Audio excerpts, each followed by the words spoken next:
Well, look at that, folks. Race 30 of AMX Zero live and direct on our YouTube and Twitch channels. Welcome to you all and welcome back for another fantastic afternoon or evening or early morning, wherever you are in the world, of two sets of great races set to take place tonight. And what's more, there's still more prize money up for grabs. A total combined prize pool of over $25,000. So it really is going to be the proof in the pudding. But of course, we've got a lot of action to talk about tonight because, well, firstly, Marco Barbanera, good to see you again, my friend. Ciao, va bene? Everything is great, Alex. Hello to you and to everybody watching. We got a nice combo of races tonight, starting from rookie car, rookie track. Amazing appetizer for the main event later tonight. Yes, we have got AMX 10 later on this evening, but of course we have to take you through the little bit of something we like to call housekeeping here on AMX Zero. Of course, the top 15 in every single race get points on the board, and also for qualifying. So we're running all the way through to December the 17th, 15-minute qualifying. Then we have, for both respective heats, it'll be a top 15 reverse grid. Now, drivers that are in the top 15 over the course of qualifying and both heats will also get dollars in their pocket. So this is where, you know, that little bit of race for survival, as we like to call it. Over the course of Season 3, you can, at any point during qualifying for any event, whether it be AMX 0 or AMX 10, you can sign up to race at any time as late as qualifying for that particular race for AMX 0 or AMX 10 at amxrace.com. And there is a minimum criteria for AMX 10, but we'll get onto that later on tonight when we go to our next event. The balances are over $100 are paid out each month, and race days are Wednesdays, Saturdays, and Sundays. So we look at the schedule. Here it is for US Eastern Standard Time. So Wednesday, it's an evening affair for AMX 0 and AMX 10. So 6:50 p.m. Eastern EST for AMX 0 on a Wednesday. And then it's just before lunchtime on Saturday and Sunday at 11:50 a.m. for both respective AMX 0 races. But if you are in continental Europe, but then you have to take away an hour if you are in the United Kingdom. So for AMX 0, for CET, it will be 10 to 1 in the morning, or 10 to midnight where I am. And then it's 5:50 p.m. Saturday and Sunday. It's also 4:50 p.m. for the UK for both Saturday and Sunday. So if you have been watching the Grand Prix today, well, or a race of some description, you can jump in straight after they've finished their coverage. So this is the prize pool for AMX 0. And for qualifying, Heat 1 and Heat 2, if you are first and you're the pick of the bunch, you get $7. For every driver that puts on their camera during AMX 0, you get an additional $1. It's also, for the fastest lap in each race, $1 for the fastest lap, and it goes from 7 all the way down to 20 cents from 1st to 15th. But there is also another prize these drivers are battling for, courtesy of our friends at Next Level Racing in Australia. The AMX 0 champion will get the GT Light Pro Sim Rig. Of course, not having any of those accoutrements that they've got on it at the moment in the wonderful picture we've got on your screens, but the drivers at the end of 36 races, whoever's the champion gets the top prize and also gets this to have at home as well. Now we're also going to take a look at the current AMX 0 top 12 leaderboard. Corentin Guignez has amassed over $322. He's raced 23 out of the races so far. He's won 12 of them. Jackson Resenche has been very consistent, hasn't won as many, but has kept himself in second.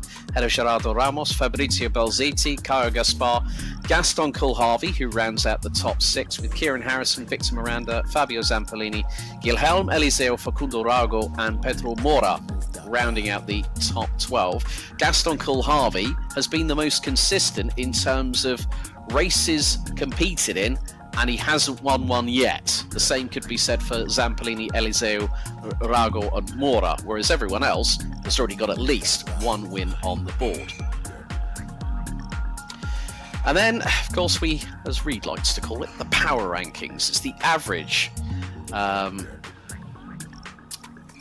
sort of winning, like the average amount of dollars. And Corentin Guignez has raced over 23 out of the 29 that have happened so far, and has got an average of $14. Gustavo Ariel, who's competed 6 times in AMX 0, that's a pretty good strike rate, $11.15. You then got the likes of Jamie Christensen, who's only made one appearance. Norbert Leitner, who we had yesterday, has also got the same average as our 7th placed driver in the average winnings per race. So in that kind of respect, a pretty good average over everything that we have seen so far over the past 29 race days. After this one, we'll have 2 more weeks of competition, so a further 3 race days to go before we can conclude Season 3 here on AMX Global. So there is another bit we need to add to the housekeeping, which is incident reports. Now, there's been a lot of incidents this season, and we've finally gotten around through our affiliation with the FIA ASN for South Korea, the Korean Automobile Racing Association. We've actually had to have a look through what incidents have been reported, and now drivers can report them, but they do. There are, as we have in real life racing, there is a protest submitted by the driver,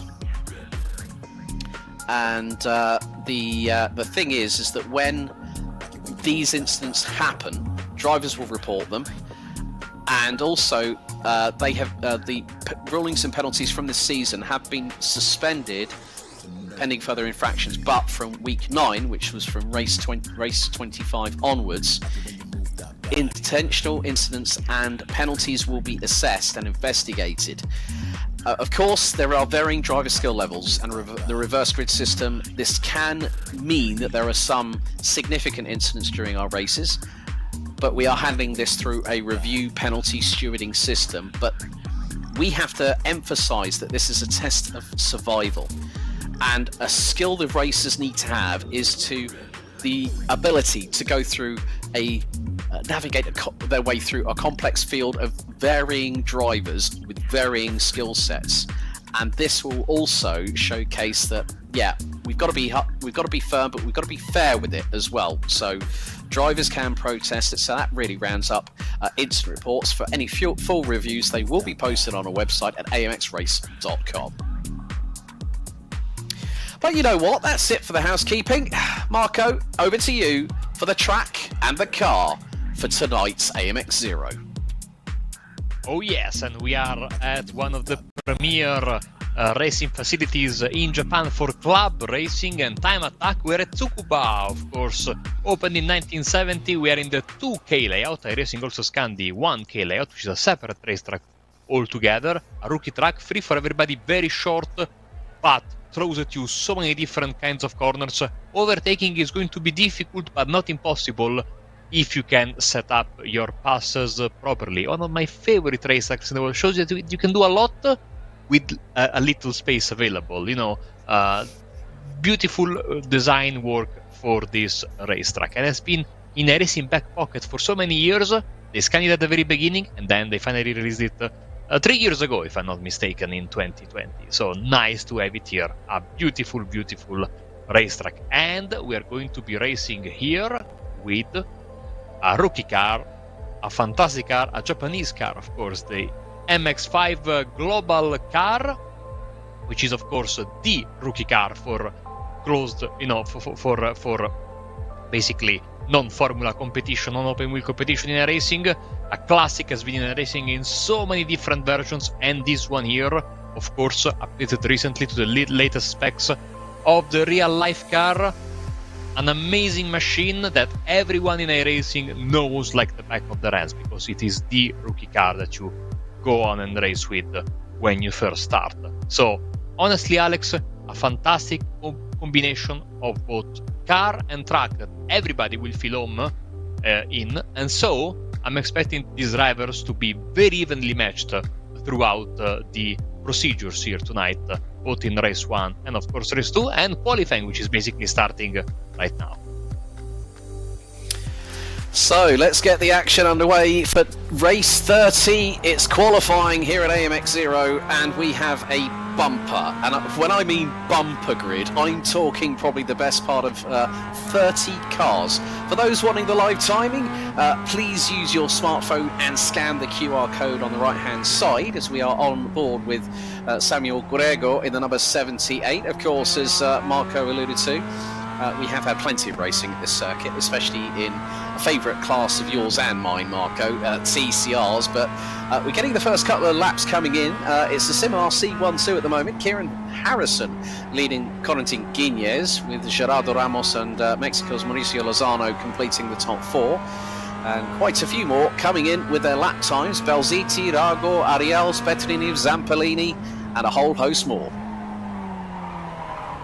And you can see the trouble already. Turn 1, very, very slippery. Japanese tarmac, of course, doesn't forgive you when you make a mistake. You can see other drivers there also going for a spin. Expect the timing tower to change quickly throughout this qualifying session. And of course, a big, big important point, you can see it right here, is going to be the traffic, because the cars, I mean, there is a big, big number of drivers. We are pushing the third, basically, for this one, and the track is one of the shortest, if not the shortest, that we've been all season on the road side of things. So absolutely massively important that drivers find the correct spacing to get the most out of these cars. And of course, just like you say, for every basically kind of car that's not well, an F1 car around here, the more you run, the better the car it is, the faster it is. So you want to have a long run in qualifying without resetting to the pits or crashing or having to change tires, because you really need to get the car in the mood, so to speak, to get the fastest lap possible for this quali session. Yeah, also seeing a couple of the cars, including Corentin Guiñez, who is now leading the timesheets on a 1 minute 2.613. The Frenchman currently leading both AMX 0 and AMX 10 standings coming into race 30. So Harrison, Gerardo Ramos, the fabulous Fabio Zampellini. I think he likes this track because he's currently P4. He's ahead of Lucas Dornella, Caio Gaspar, Mauricio Lozano, Pedro Mora, Nicolas Amaral and Jackson Resenche complete the top 10, but then Harrison goes quicker still by 61 thousandths of a second. Ahead of Guiñez, Lozano up to third now. Of course, you can see the respective iRatings. Miranda up to P3, Belziti goes fourth, and we are seeing the times change all the while, as we're not even a third of the way through qualifying. Bereshende gets himself up to P6, but one of the other things that we know about these cars is these are production based, as Marco alluded to earlier in the car description. It is a road-going production based vehicle that has been converted to racing on a circuit. And also, one of the things that I have been noticing around this circuit here at Scuba is the fact, Marco, that the suspension trouble is quite significant, especially if you hit a couple of bumps here on the Japanese tarmac.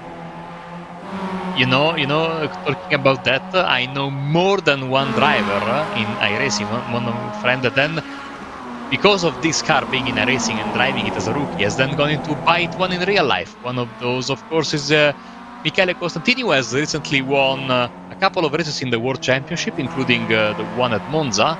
And today happens to be his birthday, so happy birthday, Michele, of course. One of the best drivers in Italy, probably the best driver in Italy for Apex Racing team. So it's nice when you can blend sim racing. I want to be honest with you, Alex. If I had to buy a new car, I would want to buy an MX-5 because I can then drive it in real life in racing, or a GR86. But the used car market is much better for the MX-5, a bit cheaper, even especially because the older models are amazing. Yeah. Yeah, one of my friends has actually got the current model, and he's actually got the hardtop Spider as well, and he is completely smitten with it. So it is a car that if I was still able to get into and have enough luggage to go around Europe on my travels in real life, then I would definitely pick this kind of car because it's sporty, it's a lot of fun to drive, and yeah, forget about the fuel mileage that you get per gallon. You'll be like smiles for miles. Yes.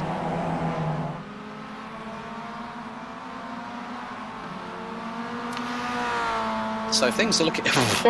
I've just had a look at the timesheets, Marco, and Junior Ronaldo in 19th is less than 1.1 seconds off the pace. Make that top 20 now. Just over a second covers the top 20, and Gustavo Ariel again is showing his hand. The 22-year-old from Brazil, running with the Texaco Racing by Tony Kanaan squad. Good luck to TK at Cascavel for the penultimate round of the Stock Car Pro Series, which is in southwestern Brazil.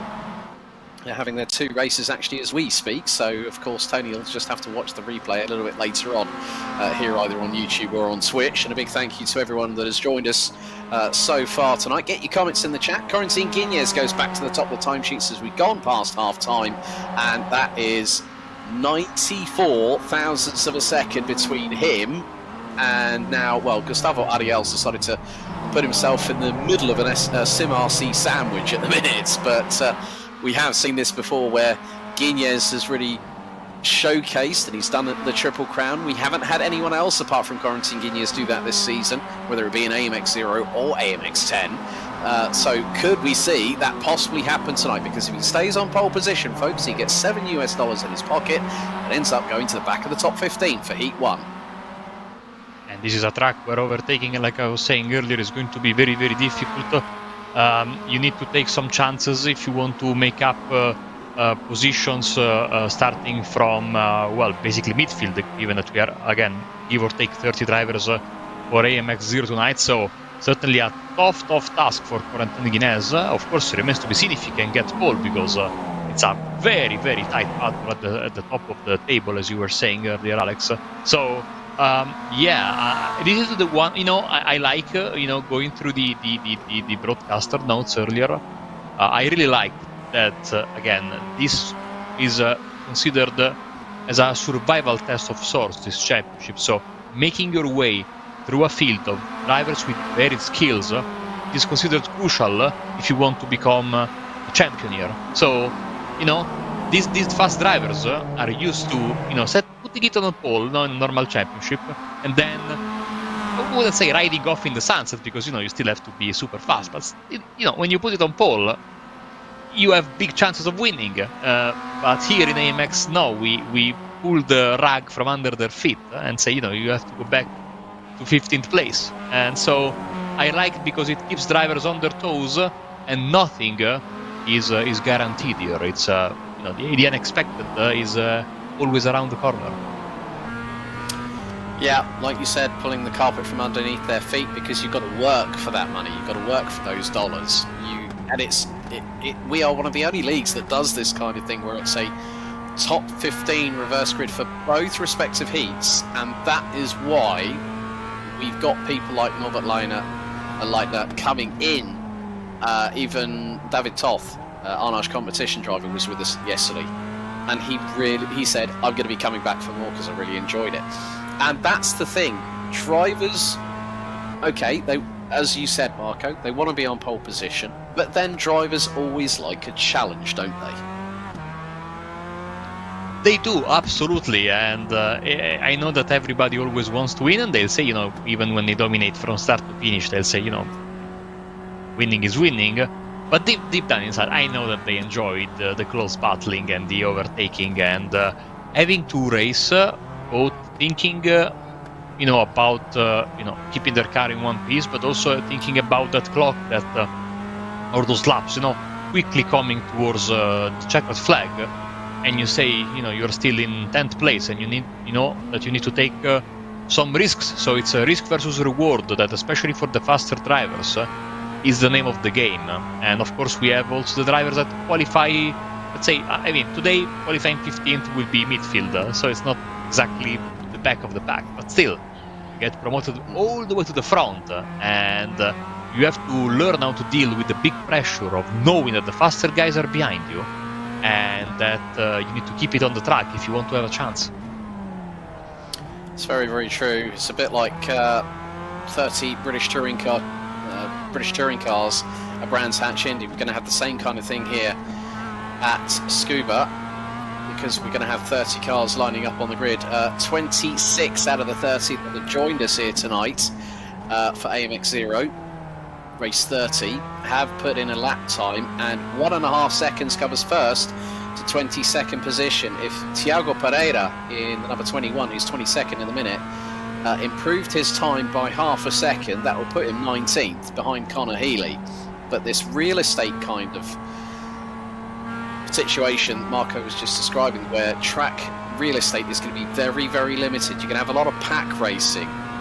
As Miranda goes P4, Gaspar does not improve. He was about the best part of over 6.5 tenths of a second down, because even with these cars being production based, there is still that added little benefit of a little bit of a slipstream when you're coming down the back straight from turn 11 through into turn 12. As that's getting a bit close for comfort. Ooh. That's the 25 of Belziti, who gets turned around, and it's caused many problems behind. There's a little bit of a spotlight on one of our other Texaco Racing by TK drivers that are regular in these parts here at AMX Global. Victor Miranda, the 26-year-old Brazilian, has been a multi-time AMX Global race winner, and has also been very much at the sharp end in previous championship fights, and I think he placed in the top 3 at the end of beta season 2, but he's currently running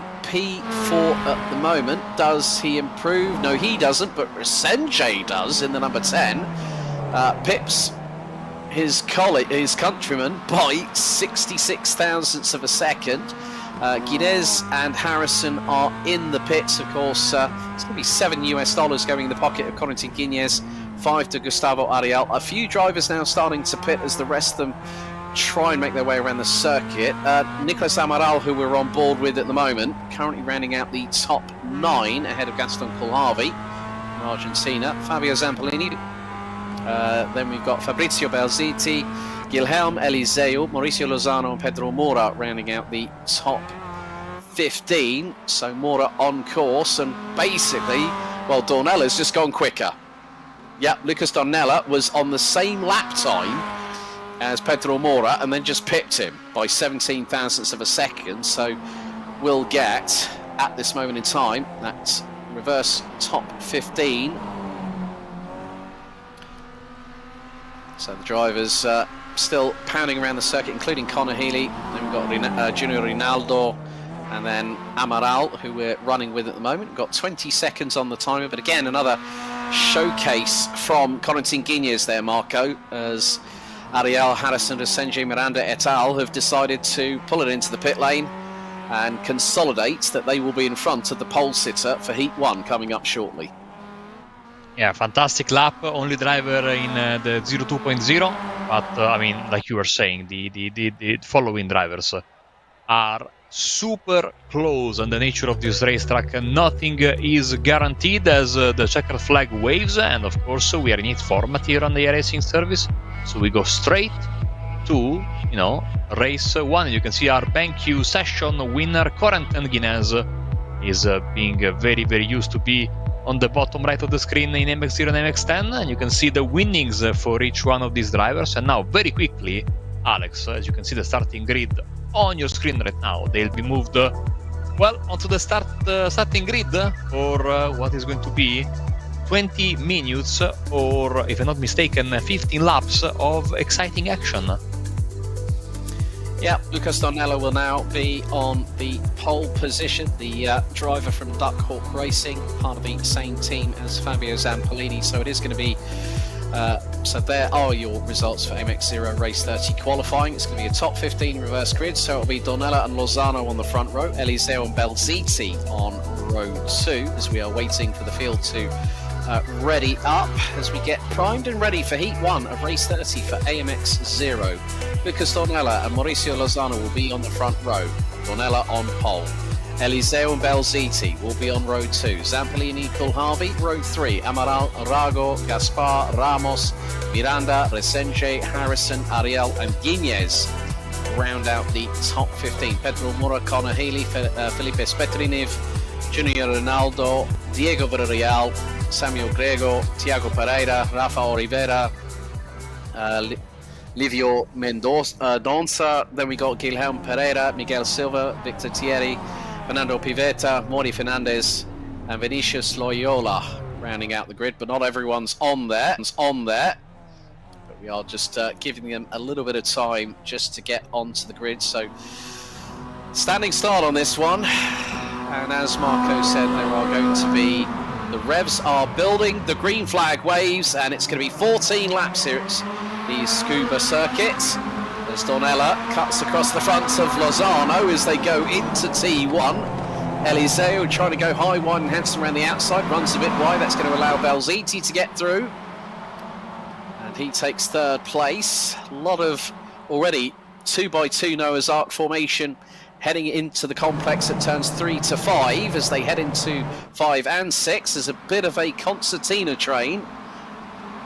Probably might have been from the likes of Jackson Resenge getting caught up in all of that, but Dornella's strode away to a slight advantage as Belziti trying to get on level playing terms with Lozano. And that's the move that he wanted to make there. That's a great one there from Fabrizio Belziti. Kulhavi now pulling alongside Lozano for third place on the run down the backstretch into turn 12. And look, they're all starting to move out of each other's way to help break the slipstream for those behind. Very nice start from everybody, very respectful, I have to say. Let's hope it stays like this. Dornella, Belziti, Kulhavi, Lozano and Zampellini, your top 5 as they now fan out in the midfield, trying to get position to gain as much as possible, getting into turn 1, still side by side there in the middle of the field. Exciting stuff as we go to this beautiful airpin and a little bit of content and some more content there, still keeping the cars on the black stuff, which is what we want to have here on AMX, as our pole sitter is up into 14th place only, so keeping it very, very cautious is Quentin Guinness down there. Yep, he's about 6.5 tenths behind Gaspar, and then we go back to Gerardo Ramos, currently running in what is now 10th place because Guilherme Eliseo has got past the Spaniard. Harrison now up into 11th place. Miranda up to 7th, having got past Nicolas Amaral. But Dornella continues to lead the field after 2 laps, but Belziti on the charge. Oh, that's sideways out of the final corner for Nicolas Amaral. Slight tag on the left rear on the wall as Kulhavi sets the fastest lap. There's a battle between Eliseo and Ariel, with Harrison looking to filter his way through. He's going to probably try and go for the over-under through into turn 5. Because Eliseo will keep ahead of the 09 from the United Kingdom, but Belziti still trying to put the pressure on Dornella as they filter their way through towards the back part of the circuit. But Dornella at the moment running with the Lego livery, as Fabrizio Belziti is doing his best Lightning McQueen tribute. And then we got Facundo Rago and Fabio Zampellini battling over 5th place. So the battles are thick and fast up and down the order here, Marco. It still has been very, very clean so far, but I'm not as all Belziti come together through the final corner, and the leader is around. Controversy here at Tsukuba, collision for the leader now. Fabrizio Belziti moves up into 3rd position. Kulhavi, Lozano, everybody of course up 1 spot, with Gerardo Ramos getting the new provisional fastest lap of the race. That is going to be surely looked at by the stewards. Very, very, very big collision and a change of leader. That definitely wasn't Kachow from Fabrizio Belziti. That might have had a little bit of Kapow added in for the mix as well. He launched it from way back when. You know, I think he wasn't even in the proper braking zone before he launched it up the inside. Hopefully we'll get a replay of that. But this is Spetriniv and Jackson Resenge coming. Oh, it looked like Resenge just lost it all on his own and just hit the side of Spetriniv. And all the Resenje getting his front bumper knocked asunder by one or the other. That was the 52 of Svetliniv. So yeah, it was the secondary incident after that initial contact. That might have been with Jackson Resenje and possibly Corentin Guiñez, but Guiñez has now made his way up into 10th place. So he's starting to make moves forward and being very, very selective, very strategic with his approach. As we move back to the pole sitter, Corentin Guiñez driving his black number 19 MX-5. And now back to Gaston Coulavi for the South American racing team, as he's trying to create some gap between himself and Lozano, Zamperlini and Miranda following him very, very closely, though still it's very difficult to break away from your position here in this racetrack. So the top 5, Belziti, Coulavi, Lozano, Zamperlini and Miranda, as they try to form some sort of single file racing after the chaos of the first couple of laps, the good chaos that we love here in AMX. And another lap will be in the books right now, so let's see if Coulavi has got something more in the bag, as Gustavo Ariel passes lap of the race. Harrison beats him promptly. Fast drivers there towards the back end of the top 10. Let's see if they can make some moves basically now at the halfway mark of the race. Yeah, Coulavi closing in on Belziti for the race lead. We're now on to lap 6 out of 14, as there is, well, the front end of Fabio Zamperlini's Mazda MX-5 has seen better days. It is a little bit out of sync. The front right bumper has been given an almighty clattering, as Miranda's just been given the opportunity to get through. As Zamperlini was trying to go round, I think tried round the outside of Lozano. So the thing is now that Miranda's going to look for the move, and he's using the grass a little bit there. That's cheeky from Miranda, but lines it up neat and tidily. Lozano runs a little bit wide coming out of the final corner. Zamperlini is there, Ramos is there, Ariel looking to send it up the inside of the 69 into turn 1. They go wheel to wheel, and Ariel gets through. Lozano's hemorrhaging places right now, Marco. It's not looking so good for the Castrol liveried Mazda for the Mexican. It's a big fight right now between all of these drivers. They are certainly not leaving anything on the table. A little bit of an accordion effect there. Now 3 wide almost into the right-hander, and still some more contact, as we can see Lozano almost basically lifting to let this guy pass and survive another lap, because this is absolutely crazy racing. As back to the front, again the top 2 creating a bit of separation. Let's see if it holds now, because now a fast driver in Miranda has gotten up into 3rd place. Let's see if Coulavi decides to go for a move and then try to create some more separation, because I think Miranda is coming for the 2 leaders, and he's not alone. No, he's not alone, because behind him are the likes of Gustavo Ariel. Well, you've got Zamperlini, Ariel, who's just been passed by Ramos. Guiñez is making some moves as well. He's up to 8th place. Oh, that's Zamperlini off the circuit. Zamperlini gets it all crossed up, gets it all wrong, and everyone else gets through right the way back to Caio Gaspar. Incredible scenes that we're seeing here at Scuba in the opening heats for race 30 of AMX 0, live and direct on our YouTube and Twitch channels. Thank you very much for everyone deciding to tune in tonight, because it's not just this race we've got another 3 after this. We've got 1 more AMX race. So this is the incident with Amaral. Now, I think that was Ramos on his inside that pushed him wide, and then all of a sudden, I'm not too sure if he got a little bit of an assist from Eliseu, but Amaral was very, very lucky on that front, and the way the car was just fishtailing, the left rear just takes an almighty whack, but he got away with that one. Lap number 9 of 14 right now, so situation is very, very, very fluid, because you can see Ramos basically leading the chasing pack. Miranda has joined up with Coulavi and Belziti, so this is looking good for the 3-way fight for the lead. Let's see if these guys can sort of form a temporary alliance to close back. You see, of course, the pole sitter Corentin Guiñez is with this chasing pack, so we could is with this chasing pack.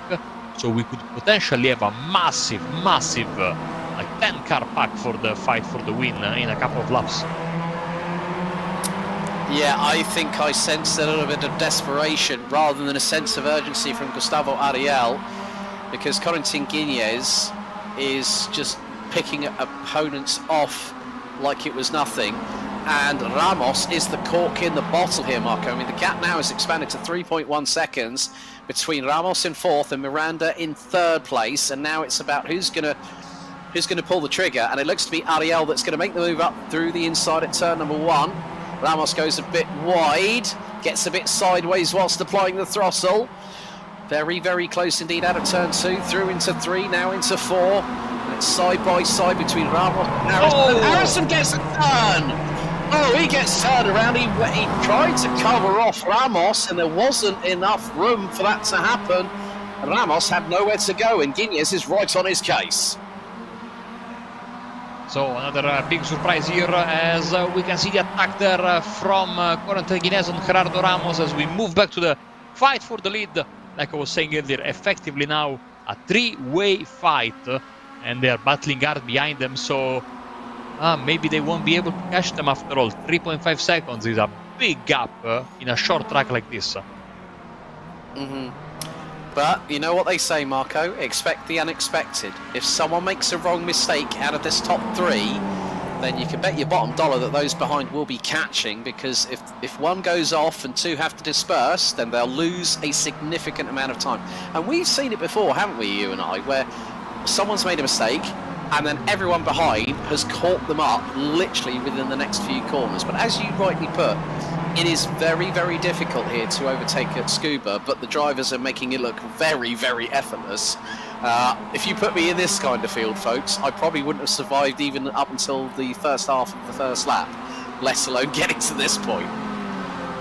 Something must have happened as we were speaking about it, because Belziti has pulled a 2-second gap on Kulavi, and now Kulavi and Miranda have lost a big amount of time to Gustavo Ariel and the chasing pack. Yeah, Gustavo Ariel has got Corentin Guiñez not too far behind. Then you've got Gerardo Ramos, Guilherme Eliseu, Caio Gaspar, Mauricio Lozano, and Fabio Zampolini is about 2 seconds off of the number 8 in 9th position. And there's the replay of the incident between Harrison and Ramos just a few moments ago, as we are on lap 12 out of 14. After this, it will be 2 to go, as that is Miguel Silva that Fabrizio Belziti has just gotten past. That's lap traffic, so Miguel Silva will be very much aware of who are closing in on him. Galavi's trying to chop that gap down, but at this late stage it's not going to happen. Gustavo Ariel being chased down by Corentin Guiñez, and the pair have both pulled away from Gerardo Ramos, but Gustavo Ariel holding on to 4th. But there is your race leader, Fabrizio Belziti, in the number 25 Rusty's Mazda, the Lightning McQueen tribute band, as he filters his way through into turn 12. So 2 to go. Belziti leads, and it's an Argentinian 1-2, as he's followed by South American racing team's Gaston Coulharvey, who's got Victor Miranda quickly closing in. I'm wondering if there might have been a little bit of a touch between the pair, which compromised them both, but Miranda is going to be gunning for 2nd position, because after this it'll be 1 lap to go. The white flag will be out. Cameras on the battle for 6th down on the bottom right of the screen, and of course the battle for 2nd, 1.7 seconds the gap between 1st and 2nd place, so Belziti effectively has to just bring the car home, but everything to play for behind him for 2nd place, for 3rd place, for 4th and 5th, and of course for 6th position downwards, as the cars go on the backstretch for the penultimate time tonight, especially for the lead pack, and Belziti will get the white flag momentarily. So out of turn 12, it's 1 to go here at Scuba in Heat 1 of race 30 for AMX 0. White flag in the air. Barney, the flag marshal, on the start-finish straight, keeping himself very, very well occupied, as the field will make its way through this circuit one more time. We'll have another race to go after this one, but right on board with Victor Miranda. As you can see, picture in picture, the battle for 6th place between Ramos, Eliseu, Gaspar, Lozano. That's a four-way scrap for that sixth-place spot. You can see with Miranda really wrestling with the wheel as they hurtle their way through into the next part of the circuit. And this is very, very crucial for these drivers. They've got to keep it on the black stuff. Don't make a mistake. Tight on the apex goes Miranda through turn 10 and 11 for the final time, as Fabrizio Belziti is 1.5 seconds up the road. Ariel and Guignez battling for 4th and 5th in the background. Miranda trying to get out of the slipstream, try and get through, but out of the final corner it will be Fabrizio Belziti that wins heat 1. Second will be Cole Harvey. Third, Miranda. It's going to be a run to the line between Ariel and Guignez. Ariel pips Guignez by 67 thousandths. Eliseo takes 6. Gaspar, Lozano and Zamperlini round out the top 9 with Facundo Rago 10th. Gerardo Ramos, unfortunately, drops all the way down to 14th at the flag. So there might have been a drama for the Spaniard at that point, as they all come across the line to filter their way through around this circuit. There is Miguel Silva in the 123 Mad Mike tribute band, same as what Mad Mike Whittet has on his absolutely mental Mazda RX-7 drift car. But Fabrizio Belziti and Gaston Coolharvey make it an Argentinian 1-2 in that race, as we just wait to see the results very, very shortly. There they are. Belziti takes the win. He's your BenQ session winner for Heat 1 of race 30 of AMX 0, ahead of Gaston Coolharvey with Victor Miranda, Gustavo Ariel, Corentin Guignez, Guilherme Eliseo, Caio Gaspar, Mauricio Lozano, Fabio Zampellini, Facundo Rago rounds out the top 10. Pedro Mora, Kieran Harrison, Felipe Spetriniv, Gerardo Ramos, and for the second heat in a row, I can't believe I'm saying this, Lucas Dornella might have picked up 20 cents, but will be back on reverse grid pole position for Heat 2, which is coming up very, very shortly. Nicolas Amaral, Rafa Oliveira, Conor Healy, Thiago Pereira, Junior Ronaldo round out the top 20. But, well, Marco, that's one race out of the way. We've got the next one coming up. Your thoughts? Well, the race is starting in exactly 5 seconds. And we are under green flag racing conditions for race 2, Heat 2 of AMX 0, race 30 here at Scuba. And we ride on board with Amaral as, we've already had, we've got that's Zampellini round. Big incident at turn 1. There's madness all over the place, body parts flying everywhere. And I think I spotted Spectre. We knew it was a race for survival, but that for me has been the most chaotic start I have ever seen on iRacing, ever. That's ridiculous. That was certainly a race start, you know, as we saw cars flying left, right and center. We can tell you that it's Kieran Harrison leading the way over Pedro Mora, and Gerardo Ramos, Facundo Rago and Gustavo Ariel are rounding up your top 5, as of course a few drivers were able to sneak past the carnage and others, unfortunately for them, were not. And so we try to pick up the pieces and give you a coherent starting order. You can see, for example, car in 4th place, Facundo Rago, sporting damage as well. So some of these drivers that survived are not guaranteed to be in their cars in good shape. So we'll have to look at them as the race goes on, as the race 2 goes on. As we can see, after attack for 2nd place and more contact, Moura up to 2nd. Through past on Gerardo Ramos, one of the elderly statesmen on the grid, and is being chased down by Gustavo Ariel in the number 12. There is the Texaco Racing by TK driver, Rapid Casting, saying that start was crazy. Yeah, you better believe it. It was chaos, absolute chaos and carnage. But things are starting to settle down. I've seen the likes of Zampellini, Resenje. They have not come out of the pit lane. Damage has been terminal. I mean, Fabio Zampellini got the hardest hit, I think, ever in a Mazda MX-5 race here on AMX Global, as we see a change as Mora has dropped down 2 positions. Gustavo Ariel now has the fastest lap of the race, 1 minute 3.107. We can see on the rear bumper cam with Gerardo Ramos how close Gustavo Ariel is, as that's the number 5. Facundo Rago deciding to bring the Lucky Strike BAR tribute livery into the play, as he's got Corentin Guiñez to his immediate outside and gives him a little bit of a hip check, and Guiñez fires a warning shot of his own to the number 5. Well, that's a bit sideways entering the corner here at the hairpin for Facundo Rago, but he still managed to stay in front of Corentin Guiñez. Gaston Kulhavi behind him, and then Mauricio Lozano as they try to sort themselves out, attack for second place. Again, Ramos and Ariel. The yellow car is Ramos, and he goes a little bit too deep around the outside, and he's able to keep the car on the tarmac, but this gives Gustavo Ariel, who's got some big damage on the front left, by the way, second place and the fastest lap of the race, despite doing the overtake.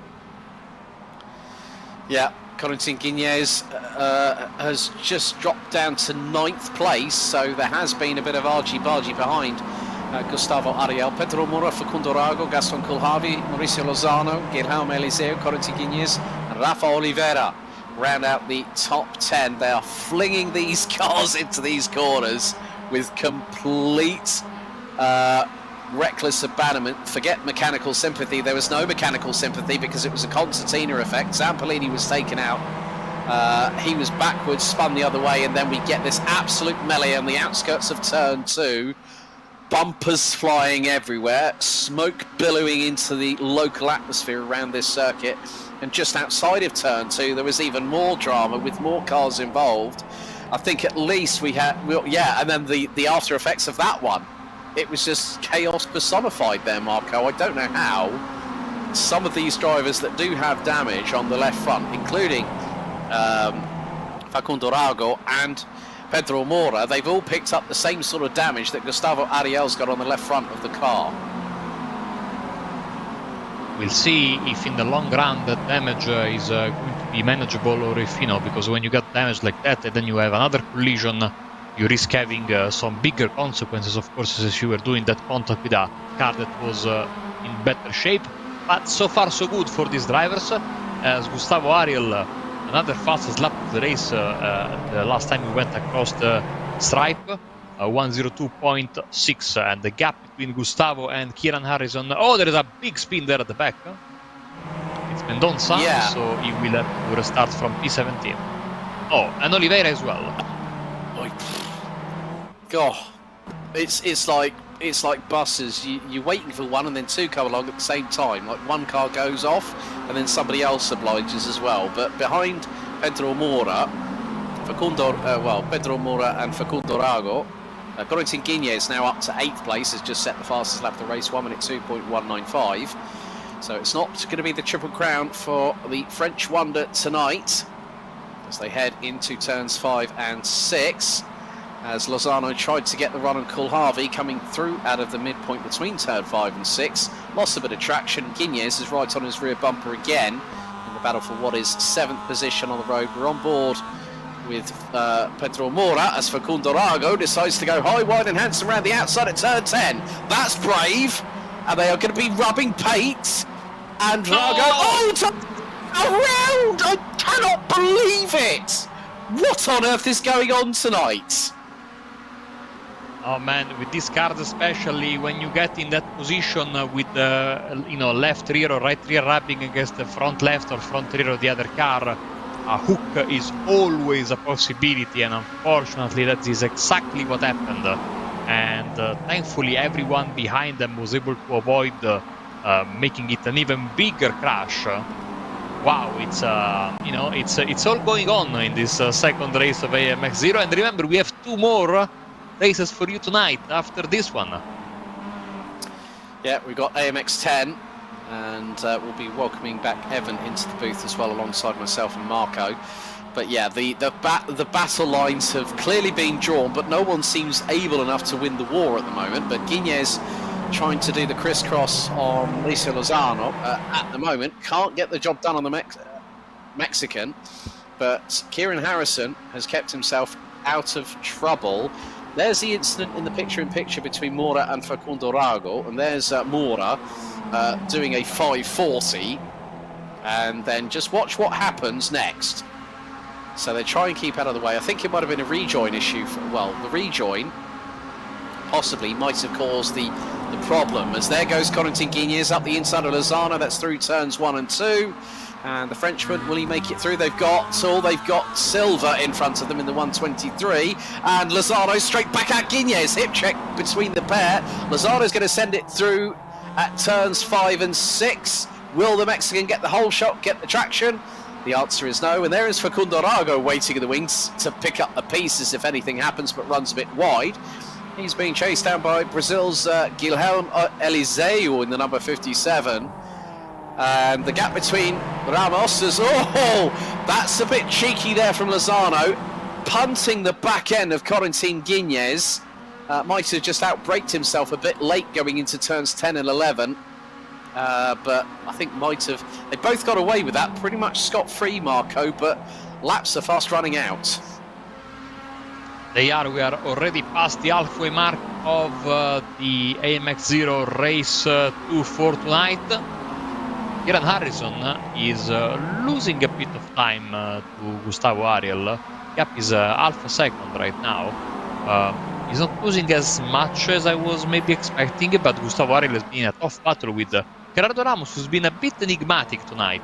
Oh well, as I say that, Ariel gains like half a second on Harrison in 2 corners. So Ramos has been a bit enigmatic. In race 1 he had no pace at some point, but tonight in race 2 he's holding strong contact with the big spin for the leader. Harrison around, my goodness me, and there is some damage to the rear bumper on that car. Oh dearie me, I mean, the hits they keep on coming here, folks, on AMX 0. I think we've seen some dramas in multiple different races across all the previous seasons, and I think out of all the broadcasts I've been a part of, I'll be completely honest with you, Marco, tonight has already shown how chaotic it can be, especially when you've got a spec car on a tight technical circuit where there is at times good room for overtaking. But look, I think Gerardo Ramos might have heard you if he's listening to the stream, because he's keeping Gustavo Ariel under pressure. And he's looking good, in my opinion, for a possible lunge at Gustavo Ariel. I mean, this race has been nothing but surprise after surprise. Once again, both of these cars significantly damaged. The front left of Gustavo Ariel, we've talked about it so many times. But now looking at the rear view camera from Gustavo Ariel's back bumper, we're looking at the front bumper of Gerardo Ramos, also looking like it got a little bit smashed, somewhere along the way. You can notice by the cracks and the Mazda text being not very straight, but they got a big gap over 3rd place, so they have some leeway as to how hard they can fight without getting involved, without getting other cars involved in their fight. We shall see.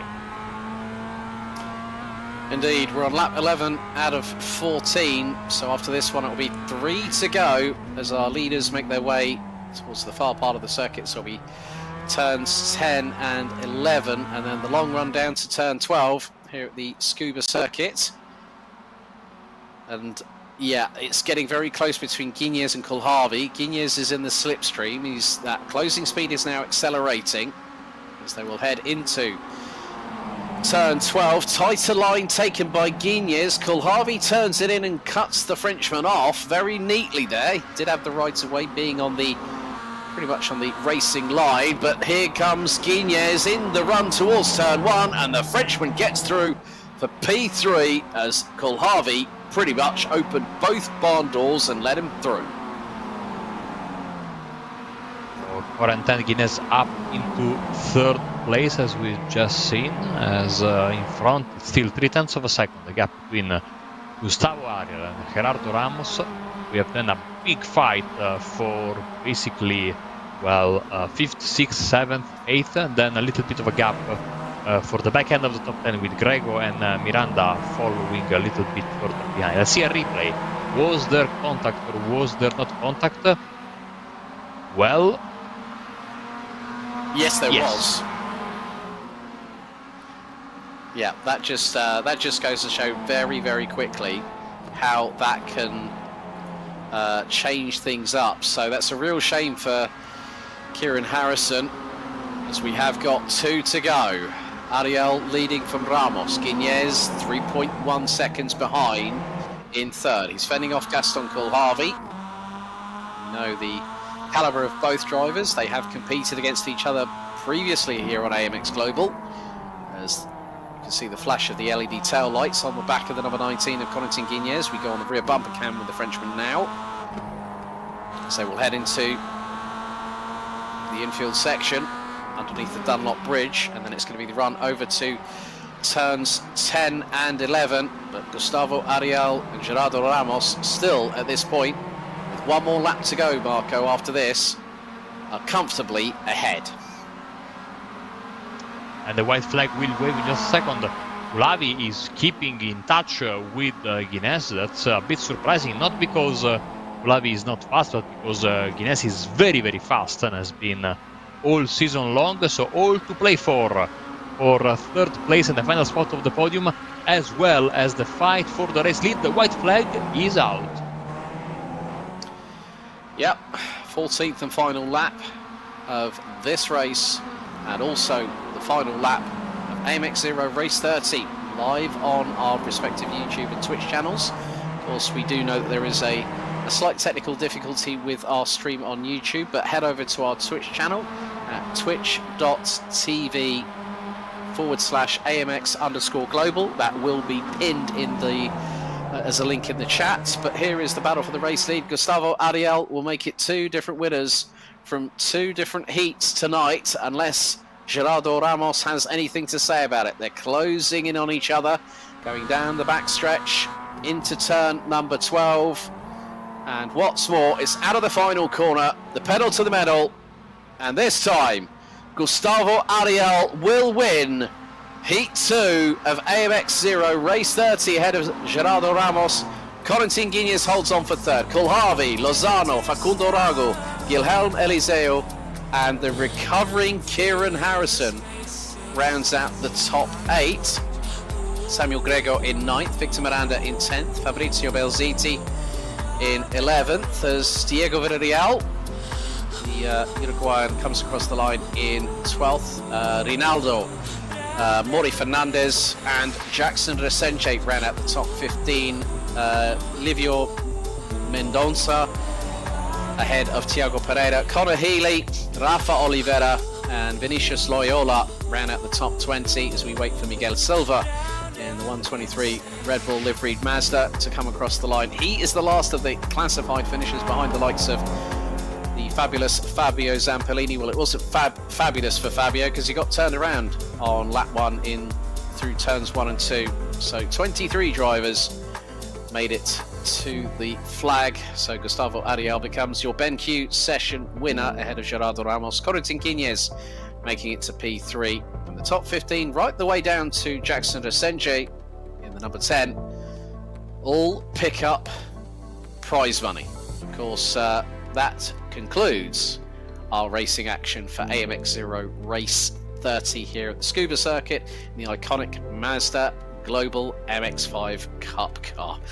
Marco, I thought it couldn't get any crazier in Heat 2, and that race has just completely thrown my thoughts right out the window the minute we went green. I mean, that was a crazy race, this Heat number 2.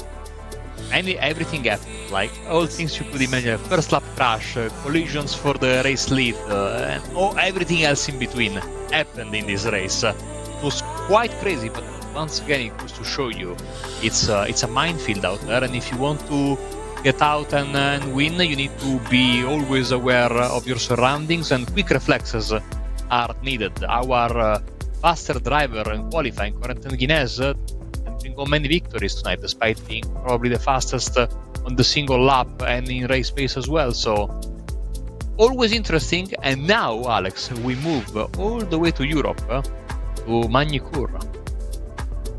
We do, but there's another bit of housekeeping for you folks at home. Don't forget to follow us on our relevant stream channels, so YouTube and Twitch. Don't forget, we're also on social media. So AMX.global on Instagram, AMX_global on Twitch, AMX_global on Twitter. You can also go to our website, amxrace.com, if you want to join us, because we still have, after tonight, 2 more weeks of competition right the way through to December the 17th. So Wednesdays, Saturdays and Sundays. You can also find us on TikTok as well whilst you're at it. We also have to say a big thank you to our partners such as Next Level Racing. You know, the great prizes that are going to be given away to the AMX 0 and the AMX 10 champion for Season 3, of course. BenQ, Automanics, and also Upbit. We can't thank them enough. And also Kara, the FIA ASN for South Korea, the Korean Automobile Racing Association. But we're going to go to what has been the leaderboard after what has been a crazy race 30 for AMX 0. It really does showcase, folks. I did say about this, and Marco said it as well, it has been a race of survival. So we're just waiting on the confirmation of our top 10 drivers in this. So yeah, I think really we have got AMX 10 coming up. We've got Magny-Cours. We will have GT3s in action. Of course, that's a very different circuit to what we've had just now. So I think really what we need to do is we need to go to a break, folks, and you'll see myself, Marco and Evan joining us for race 30 of AMX 10. We'll see you in a few moments' time.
After the end of tonight's racing, 60 out of the 72 races will have been completed. As we now head back to the top tier class here on AMX Global, it's AMX 10, race 30. And what's more, there's even more on the line in this particular part of the competition. Of course, we are heading to a wonderful part of France, and we've got some sports car action lined up for you all tonight. We'd like to welcome you all back to our relevant streams on Twitch, and on Facebook live and direct here on AMX Global. And they do say that two's company, that three is definitely a crowd, as we have three of us in the booth tonight. It's not just myself, Alex, it's not just Marco, but Evan, welcome back, buddy. Good to have you with us here for AMX 10 Race 30. How you doing? Yeah, it's a pleasure to be back. Thank you for taking me in here for the AMX 10 race. Of course, Alex and Marco, fabulous as ever during AMX 0, so it's a pleasure to join an established lineup here in AMX Global. And Magny Corvin, one of the more retro circuits that we have in the world, should be a fantastic race. Yeah, but of course we have to go through with the housekeeping for AMX 10. Of course, the prize money significantly more than what we had in AMX 0 a little bit earlier on, and the stakes are a little bit higher. Of course, it is mandatory for all drivers to have their cameras on. Of course, this will also run to December 17th, and AMX 10 Race 36 will close out the show on December 17th. Just like we had in AMX 0, it's a 15-minute time qualifying session. Then we reverse the top 15 for Heat 1, and we do it all again for Heat 2, which will be around about a 15-minute duration. Of course, you can sign up at any time, even if you want to get involved with AMX 10, but you have to have a minimum rating of 2K iRacing to join it. For AMX 10, it is required to have a driver cam. Of course, you can join via the link if you have already signed up via amxrace.com, via the Discord, or on our website. The links will be on there. We're racing on Wednesdays, Saturdays, and Sundays with payouts, balances over $100 paid out each month. So the schedule for AMX 10 for Eastern Standard Time will be Wednesdays at 8:20 p.m. and 1:20 p.m. on Saturdays and Sundays. So a little bit of a respite between AMX 0 and AMX 10 for those that decide stateside to get involved with all the racing here on amxrace.com. And then we turn our attention to the European schedule. Of course, for myself and Evan, we would have to be an hour back further to this, so it's 2:20 a.m. if you are one of those night owls for Thursday mornings on AMX 10, and for Saturday and Sunday it's 7:20 p.m. Central European time, and for those in the United Kingdom it's 1:20 in the morning on Thursdays and 6:20 p.m. on Saturdays and Sundays. Then we turn our attention to the AMX 10 prize pool, and a considerable difference. It's $40 for taking first in qualifying Heat 1 and Heat 2, and it's $5 for the fastest lap by a driver in the respective heats. Of course, we'll be giving prize money out all the way down to 15th position. So 40 for a win or for first place in qualifying, 25 for second, 20 for third, and so on and so forth, as you can see on your screens. But the AMX 10 Season 3 champion will be given this, the FGT Elite, as an additional prize, courtesy of our friends over at Next Level Racing on Australia. A fantastic state-of-the-art, high-tech sim rig that someone will be getting at the end of this season, once we've let the dust settle after December 17th.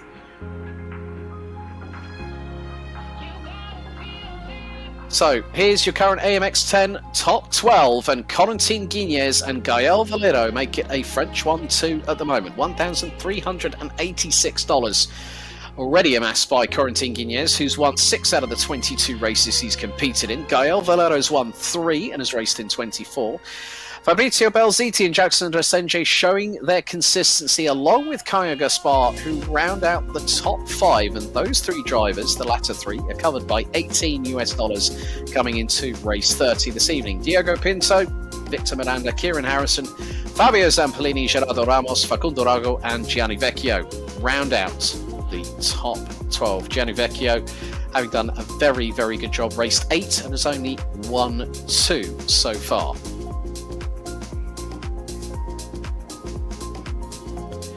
And here's the power rankings, the average winnings per race. Well, Enzo Benito has still got the highest ranking in this out of anybody. 1 appearance, $95 over the course of an AMX 10 event.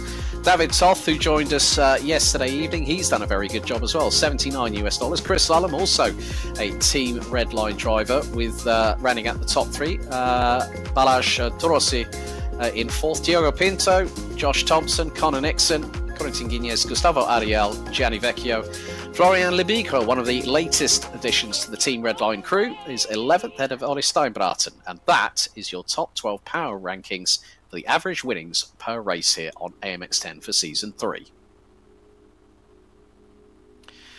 So just a quick refresher about the incident report system. We will be doing assessments, so it's more the case that racing will be policed, protests will be submitted by drivers, and they will be investigated by our stewarding team here at AMX Global. Of course, we have now an FIA affiliation, thanks to our new alliance with the Korean Automobile Racing Association, aka KARA, who are the ASN for South Korea. So for full reviews of any incident report assessments post Race 25 can be found on our official website at amxrace.com. So, first of all, that's it from me. We'll hand over to Marco for the track, and then we'll leave it to Evan to take us through what we're racing for AMX 10.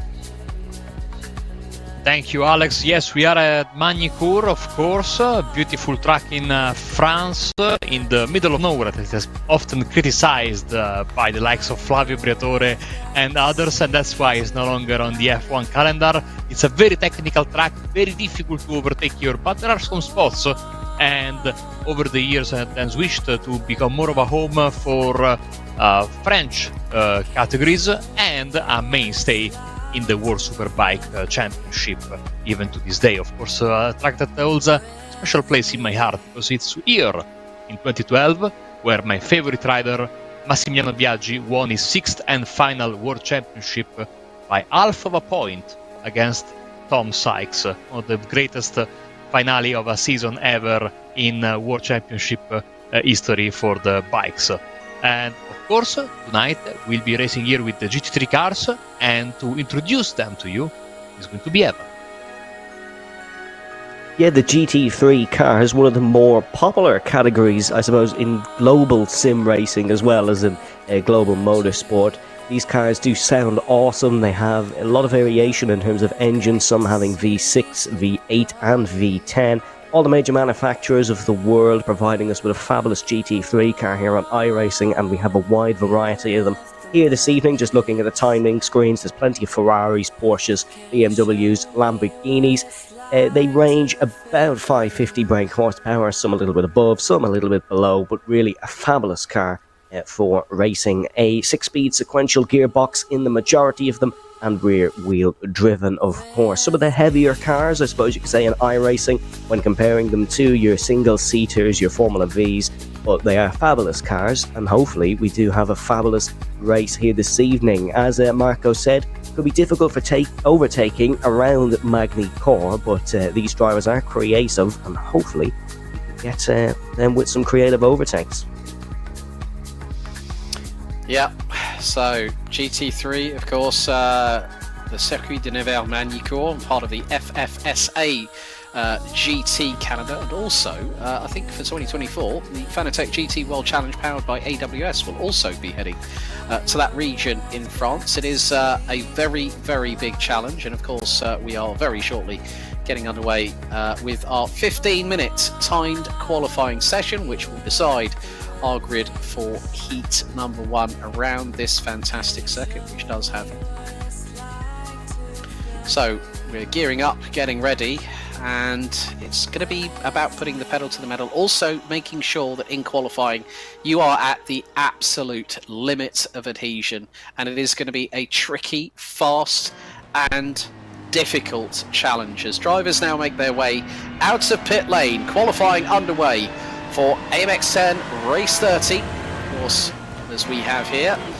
For those wondering about what the live timing's like, well, scan the QR code on the right hand side of your screens to find out. So, manufacturers represented tonight here on AMX 10 Race 30 include Porsche, Lamborghini, the Cavallino Rampante, I did that one just for you, Marco, the Prancing Horse of Ferrari, BMW are also in the mix as well, and Evan, Magny-Cours is going to be a true challenge for all of these drivers here tonight, because we know for a fact, as we run aboard with the Ferrari 296 and Mauricio Lozano, that it is going to be the case of you've got to put your money where your mouth is, so to speak. Yeah, of course, you got to put your money where your mouth is. There's plenty of money on the line as well, but Magny-Cours is going to be a challenge. It has 17 corners across 4.4 kilometers, or 2.7 miles if you are from those countries that use that system. Looking towards you, Alex, but it is a retro track built in 1960. There's not a lot of runoff. There's not a lot of room for error. You've got to be right on the limit in qualifying and then sort of play your cards right in the races. It's reverse grid, of course, for both heats, so you got to make sure that you are driving to the limit, as someone's already stepped over the limit. There's a car gone round there, just starting their first qualifying lap, so not an ideal start to the evening for whoever that driver was. Yeah, that was the Lamborghini Huracan. Where are some of the prime overtaking spots here at Magny-Cours, Marco? I think the Adelaide hairpin is the main place you can look at for overtakes, because that's basically the hardest braking zones of the entire racetrack, and it comes after a decent enough straight, which is basically after this first section. There it is here, the hairpin, where the BMW of the 999 Thibaut Prevost of Williams Esport is going right now. And apart from that, you really have to more than go for a move, as we can see a spotlight on our newest driver here on AMX Global. It's more than going for the move. You really need to try and put your opponent under pressure. In these tracks where it's difficult to overtake, sometimes it can happen, like we saw in AMX 0 earlier, that one slower car gets a little bit of a train, a truly train, since we are in mid to late noughties F1 track, that was typical of those years. So you can really use your speed to put the opponent under pressure and force them into making a mistake that can usually happen here in the final sector, where it's incredibly twisty, and you can see how hard they're going on the chicane, and the start-finish line is basically right at the exit of the corner. I have no idea, Alex, why they put it so close to the exit of the final corner. Well, Thibaut Prevost, the Luxembourger, 27 years of age, two-time Luxembourg sim racing champion in 2021 and 2022, joined the Williams Esports Academy crew back just last month, funnily enough. And this is actually his weapon of choice when it comes to GT3 machinery. He's piloting the BMW M4 GT3, one of two cars that has a 6-cylinder layout. In terms of the BMW, it's a flat 6 3-litre twin-power M turbo setup. And then you've got the 3-litre turbocharged 6-cylinder Ferrari 296, and then of course we have the flat 6 boxer engine that everyone loves on the back of a Porsche 911. And then then we also got the Raging Bull, the pride of Sant'Agata Bolognese, the Lamborghini Huracan GT3 Evo with its 5.2 litre naturally aspirated V10. Prevost setting the timing sheets alight at the moment is the Luxembourger, 1 minute 36.554, and he's going quicker again in his next lap there, Evan. He's going to be a hard one to beat tonight.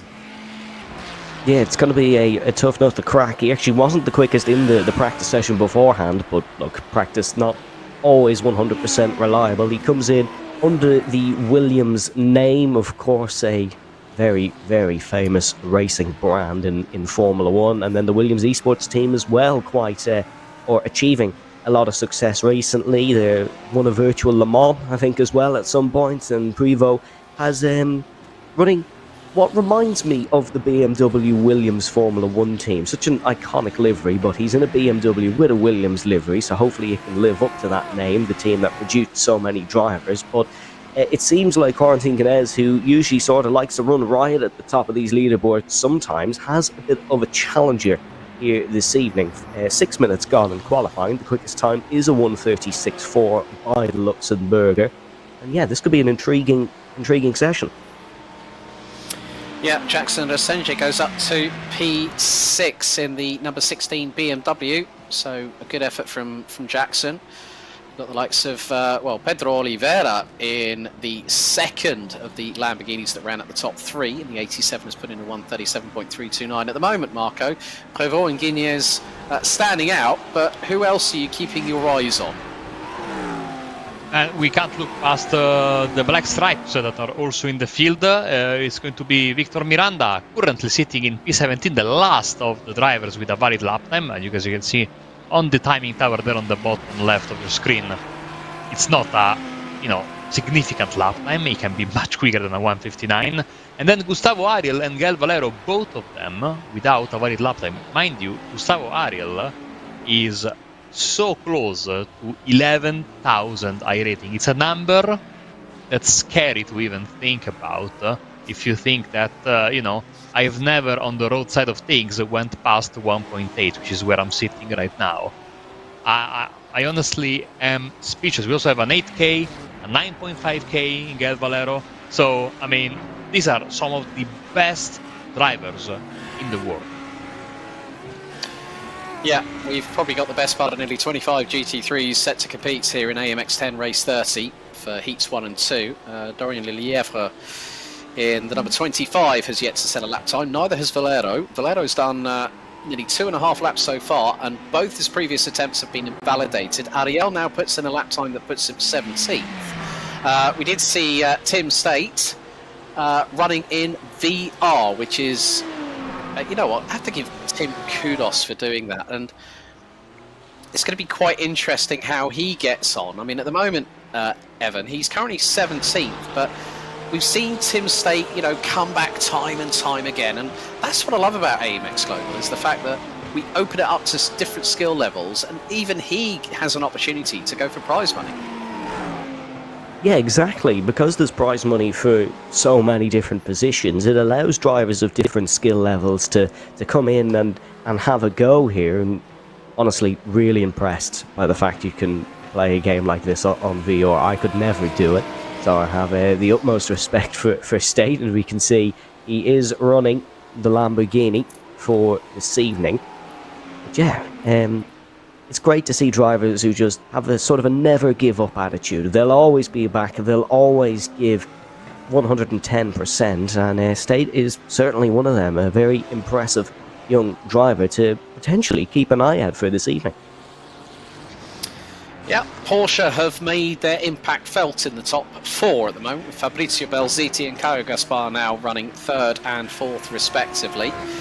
And they are both getting closer and closer to that sub 1 minute 37 second lap time. Belziti's about a tenth away, Gaspar just over a tenth and a half away from it. And there is Belziti in the voracious number 15 Porsche. Very nice livery on that one. We have seen them in a multitude of different liveries over the course of AMX Global Season 3. Vinicius Dean has just pulled off to the side of the circuit and has returned to garage. So again, track positioning here in qualifying is going to be very, very crucial as well, Marco, because you really need that slipstream, especially coming out of turn 3 at Estoril, going through the very fast right-hand kink down Gulf, and then head into the hard braking zone at Adelaide at turn 5 for the hairpin. And we go, of course, a bit bigger scale than Tsukuba, but the basics are there with the big traffic. Of course, being always a factor. We can see some of the drivers have teammates, which is of course a big helping hand when it comes to slipstreaming and such.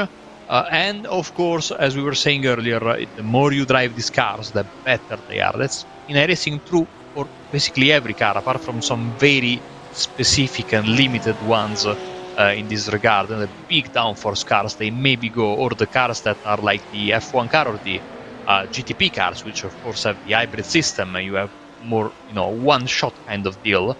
As we see the new and improved, beautiful Apex Racing Team livery of Gael Valero, of course, in official competitions, Apex Racing Team, together with Williams Esport, and another team which is escaping me right now, unfortunately, have been picked as the official AMG Esports Racing Teams, but of course in other competitions like this one, they can drive whatever they want. As we can see, two BMWs for both the Williams Academy and of course, Irger Valero, we can see 28 years of age. One of the constant of this championship is rivalry with Corentin Guinée, and of course they are battling it out for the title here in AMX 10 this season.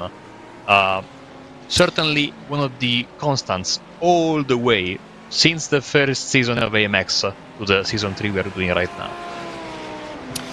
Yeah, also one of the other things I spot is Storm Force Racing. They have a partnership with Apex Racing Team in this year's British F4 Esports Championship with the likes of Peter Berryman and Luke McKeown. Of course, Apex Racing were also in action for the full majors for ESLR1 that concluded yesterday.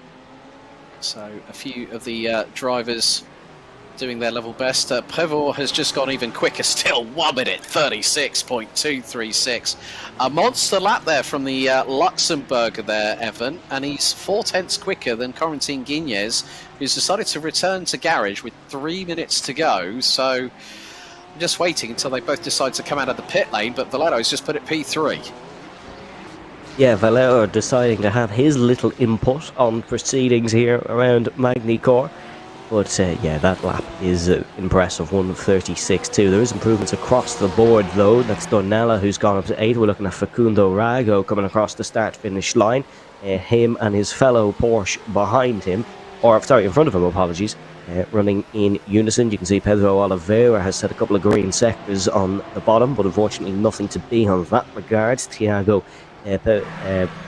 Pereira setting a green sector at the end, but wasn't to be on that lap. We're coming towards the end of the session here, and it looks like the Luxembourger at the top of the timing is not going to come back out. Guinée is making his way slowly back out onto the Magny-Cours circuit, so it'll be interesting to see, can he beat it right at the death? I know last week when I was commentating on AMX 10 around Willow Springs, it looked like we had an unbeatable lap in the form of Corentin Guinée, and then Kieran Harris absolutely smashed it out of the park. So it's never truly over until the lady sings, as the old adage would say.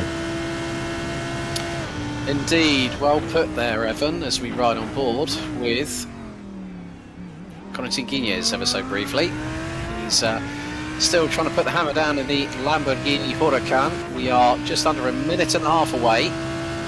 Valero in the meantime has put it up to P3, 4. Well, he's just gone quicker as Valero, so he's pushing that BMW to the limit of adhesion and maybe even slightly beyond, and it's just put in a 1:36.831. So that puts the top 3 all under 1 minute and 37 seconds around this 4.4 kilometre 17 turn circuit as Guinée is coming through into shot over the crest through this very, very fast part of the circuit. I mean, Marco, one of the interesting things, you know, when you look at circuits, you see a little bit of similarity. There's something I notice about Magny-Cours and Misano. Of course, anyone that knows the top part of the circuit knows the iconic top turn, well, which is basically you're flat out on the throttle at about 245 kilometers an hour through Corvone, and then you've got a very tight right hand, 90-degree right hander. It's very similar to that, isn't it? So we could see some side-by-side battling into the braking zone into Adelaide. Oh, absolutely, absolutely. And another track that's, of course, coming soon to iRacing, Misano. Thank you for, giving me the assist there, Alex, as we have 10 seconds left in qualifying. Kieran Harrison goes up into 4th place. iRacing is moving a bit towards now scanning the remaining Grade 1 tracks in Europe, which are mostly bike tracks. And the checkered flag waves here on the session, and here are your qualifying results. So, your BenQ session winner will be Thibaut Prévost from Luxembourg with an epic lap around here at the Circuit Nevers de Magny-Cours, a 1 minute 36.236, beating Gustavo Ariel to what was the top prize of $40 US. Corentin Guinée and Kieran Harrison making a Sim RC 3-4 with Gaio Valero from Apex Racing Team 5th, ahead of Caio Gaspar and Fabrizio Belziti. Holding the honour, very, very strong for Voracious Racing Team. Then it's Fabio Zampolini, Pedro Oliveira, Lucas Donella, Facundo Rago, Jackson Resenge, Guilherme Eliseu, Gaston Coulharvey, and Victor Miranda will start on the top 15 reverse grid for Heat 1 with Vinicius Dean, Gerardo Ramos, Mauricio Lozano, Pedro Mora, Tiago Pereira, Rafael Casacorta, Tim State, Junior Rinaldo, Diego Villarreal, and Dorian Lelievre rounding out the grid. But Marco, take us through the start for Heat 1 for race 30.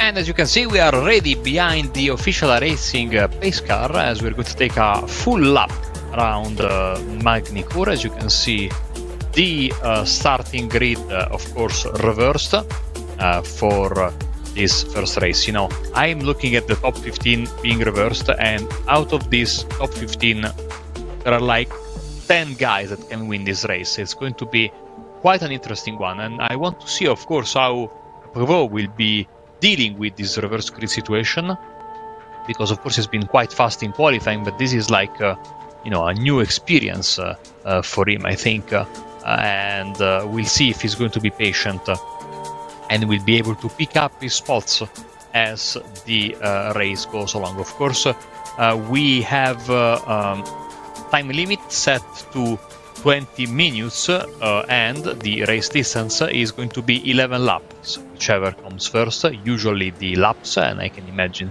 with the fast drivers we have tonight that won't be a problem. Amazing livery collection, as per usual, that Lamborghini by Victor Miranda with the Tony Kanaan Texaco Racing, absolutely amazing if you ask me. And we have some, of course, more iconic liveries, both for real life and the sim racing world as well, all across the field. I want to go to Alex first and to Evan after for your pick for the race winner in race 1. Oh, yeah, I think as you rightly put, I'll try and make this as brief as possible. I think Prevost's got my shout on this one, but I think it's going to be a tough one. It's not going to be easy, but we'll see a battle between him, Guinness, Ariel, Harrison, Valero, all the usual suspects. So I'm just waiting for the lights to go out when we go racing. Marco. I think Prevost's probably a safe pick, but I'm going to go for something a little bit different. I think I'm going to go for Gaston Colhavi in his BMW. I think if he can get it in the front here and just sort of park the car a little bit, he might be able to win this one. That BMW is very solid on going over the wide curbs here in Magny-Cours, and I'm putting my faith in the hands of the Argentinian. Hopefully he can repay the favour and not make me look a little bit silly. Well, I think that this is going to be Gael Valero's race. He's starting a little bit further forward than his main rivals for the race win, but they're all tightly bunched together. But starting where he is right now, in 11th place, maybe is going to give him a little bit of an advantage. And if he's able to make those moves early in this race, I think he's going to look good for the race win. We will know the truth in just about 15 minutes or so, as we can see the drivers trying to get their tires warm and using flashing their headlights and preparing. We just have a couple of corners left, and then we will be racing. Remember, AMX 10 is one. We will be back with you, of course, on Wednesday for a nice double header from Barcelona and Monza. So that's going to be the late night broadcast for the us in Europe, and of course Saturday and Sunday as well. We will be back to this time slot. But enough of that. The pace car will take a very short trip on the left hand side of the racetrack in just about a couple of corners. This beautiful field snaking its way through the French countryside. As I was saying, this track has been criticized by many of the bigwigs of F1 way back when, because it was basically in the middle of nowhere. But we've seen that it can still provide some exciting racing. The double right-hander that takes us into this tight chicane. The pace car is in, and the single file start, as often happens around here for safety reasons, it happens basically automatically. We are racing. So Miranda from Kulavi, then Hasenji, Eliseo and Rago getting into turn 1. We can see Valero up into 10th place, and the drivers trying to find some sort of orderly fashion as they now prepare themselves for the first of 9 runs towards the Adelaide hairpin. You see Miranda still holding the lead there on the left-hand side, almost 3 wide there behind Prevot, as I have to say, it's been a very civil start to the race, Alex. Yeah, I'm not too sure if Kulharvi might have gotten a slowdown penalty on the start phase, because Miranda breezed past him very, very quickly. We're side by side with Belziti and Zampolini. This is the battle for P8 as they're now going through. I think that's Nürburgring possibly. It's getting a bit too close for comfort. Prevot's still stuck in 15th. Oh, that was Gaspar going around. Yeah, Kyle Gaspar taking a bit of a spin there. That's not the sort of thing you want to happen on the opening lap around a technical circuit like here, because now he's got to just try and cut through the field as much as he can. Can still go for a fastest lap, of course, as well. There's prizes for that here in AMX 10 as Kieran Harrison is looking to make up some spots here and there. The sole British driver on the grid, sporting a Lamborghini Huracan for this evening. Now looking for the movers, we're looking at Luca Dornella. There's actually been a swap for the lead as well. Gaston Kulharvi has retaken the lead off Victor Miranda. There's a car gone round in the chicane. Not sure who that is. That is the Brazilian. That's Eliseu in the 57. He might have got a little bit of an assist, or he might have hit the curbs, and it's turned him around. So that's a real shame for that driver. We saw him very much in the thick of things at AMX 0 earlier on tonight. But yeah, Kulharvi did make the move. But look at this squabble for 4th. Oliveira's leading that one. Oh no, another crash there in the back and a massive hit on the back straight. Well, not really the back straight, but you get what I mean. That's Kieran Harrison, who was doing such a nice job. There is a front bumper of another car there sitting in the middle of the track, 3 wide into the other hairpin and still fighting for the lead. And another spin there, I think I see some smoke, and another front bumper littering the race. Right now in real life this would be a virtual safety car at the very least, but we press on like nothing has happened, Alex. Yeah, well, it was Fabio Zampolini. Oh, that's Dornella off. Valero's off. Oh, it's all going wrong for some of our top tier drivers here in AMX 10 Race 30 Heat 1. Yeah, Kulharvi did a great move up the inside of Miranda to retake the lead. That was through, I think, turns 2 and 3 at Estoril. So, and Prevot has just been able to keep his nose clean. He was holding back a little bit, and that's a good strategy call. And there's a Duck Hawk racing car without a front bumper on it. Not too sure what happened. Oh, well, Gaspar got turned around, and Prevot nearly got caught out, but yeah, that was one of the SimRC cars. Might have been Guinness that might have caused the incident, as Miranda now has the lead back. Crescenje up to 2nd, Kulharvi down to 3rd. No surprise, Gustavo Ariel is now fastest driver out on the circuit, 138.292. An impressive lap under race trim, but impressive moves from our pair of Brazilians leading this one, Miranda and Jackson Crescenje, just getting the job done into turn 15, into the double right-handers. This is Belziti who we're looking at with Prevot, our new addition to action here at AMX 10. He's going to get the job done in towards the Adelaide hairpin, which has seen an awful lot of action so far here this evening. It's been a very exciting race so far, this one. We've had more cars round maybe than overtakes, but nonetheless, still exciting action. Kyle Gaspar just doing everything he can to cut through the field. You can see he's making a move for 18th, but Prevot up to 6th. Maybe is making this look easier than we first thought, or than I first thought, certainly. It was on Tuesday night in Europe when we were basically, most of us, sleeping. Argentina were able to beat Brazil at the Maracanã World Cup qualification in a very, very exciting and tense match, where basically the Argentinians were facing a stadium of hostile Brazilian fans, and for Gaston Kulharvi right now being surrounded by 5 Brazilian drivers, but still, I think, having a good shot at the podium, even though behind them, you can see, as you guys were saying, Prevot and Guinness and the other drivers. Unfortunately, my pick, I cursed him, and he's, not having the best of races, Gal Valero. Fastest lap of the race, again, for Gustavo Ariel. It was briefly held by Miranda, 36.5. As you can see, the accident we talked about earlier, Zamperlini and Harrison. Harrison goes for a spin, and then he gets collected by another car coming through there from the right-hander that leads us on the backstretch. Yeah, it looked like actually, Harrison came into contact with Zampolini, spun Zampolini around, who then, in his own right, that's a bit of a barge up the inside by Pedro Oliveira on Gaston Coulthard.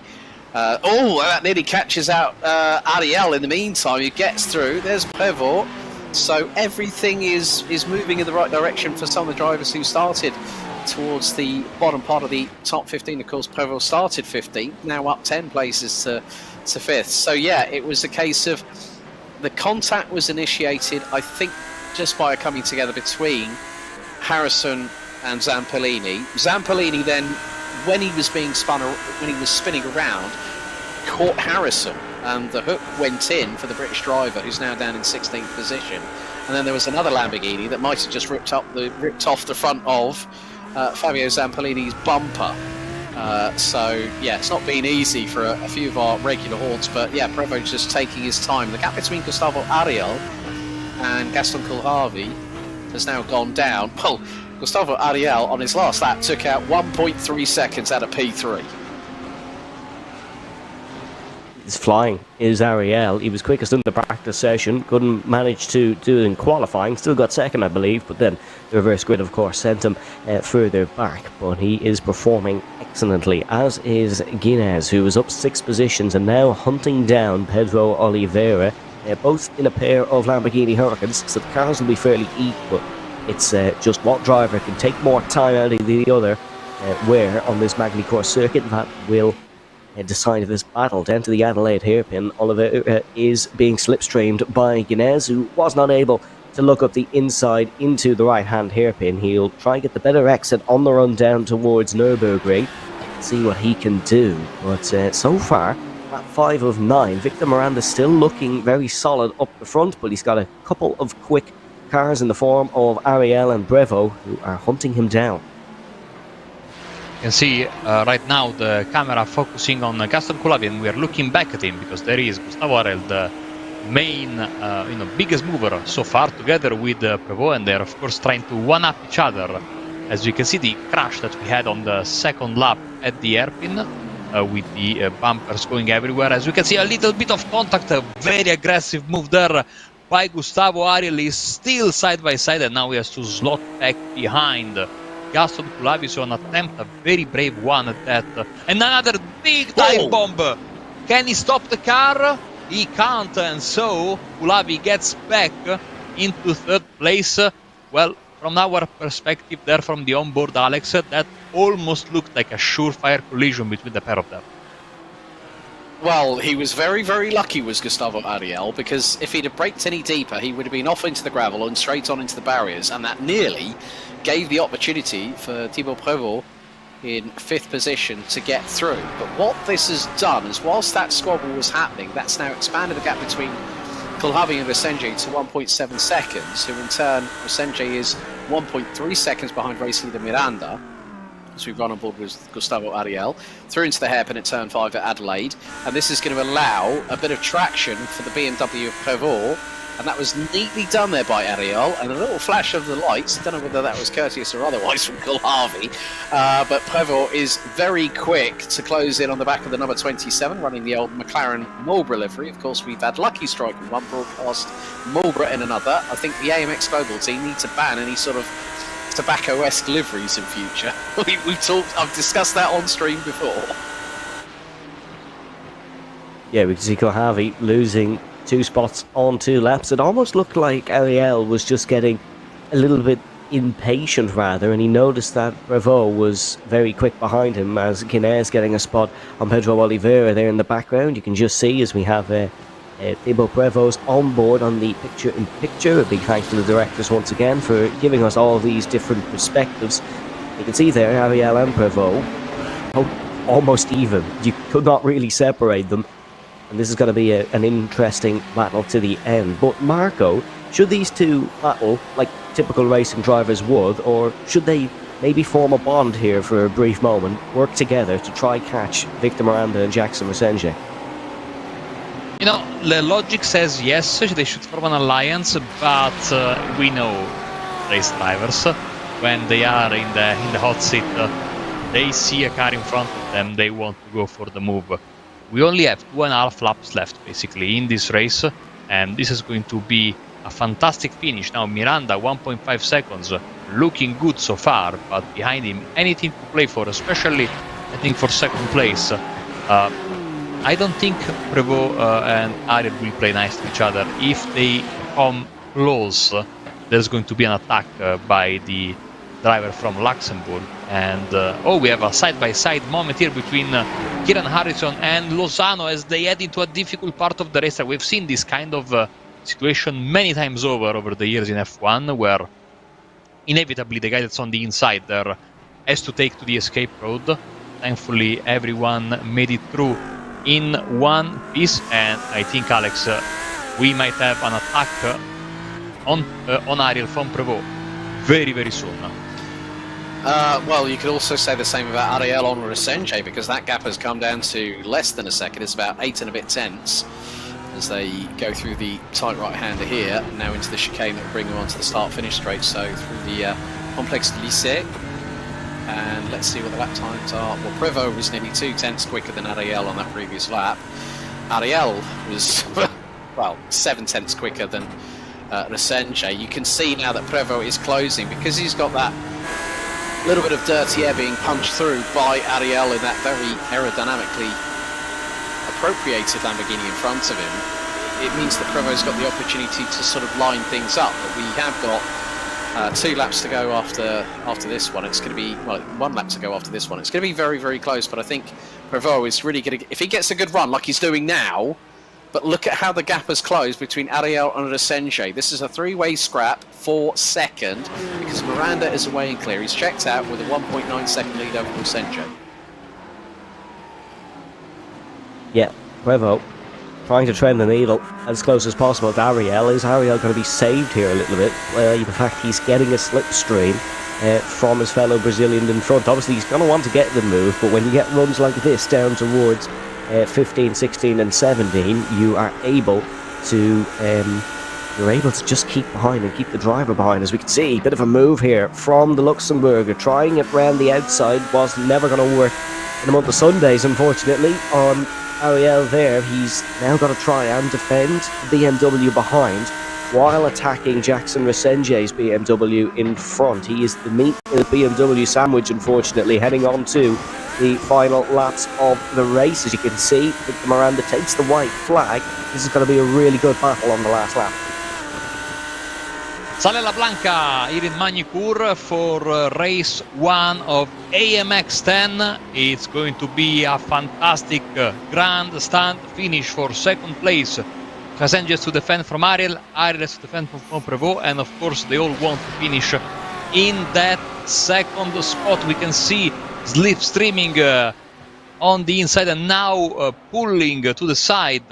Oh, it's a big dive from Ariel, and he gets up into second, but now Prevot picks up the opportunity and moves in front of Resenje. So Resenje goes from second to fourth in the span of a few meters. Alex, that was a brave move.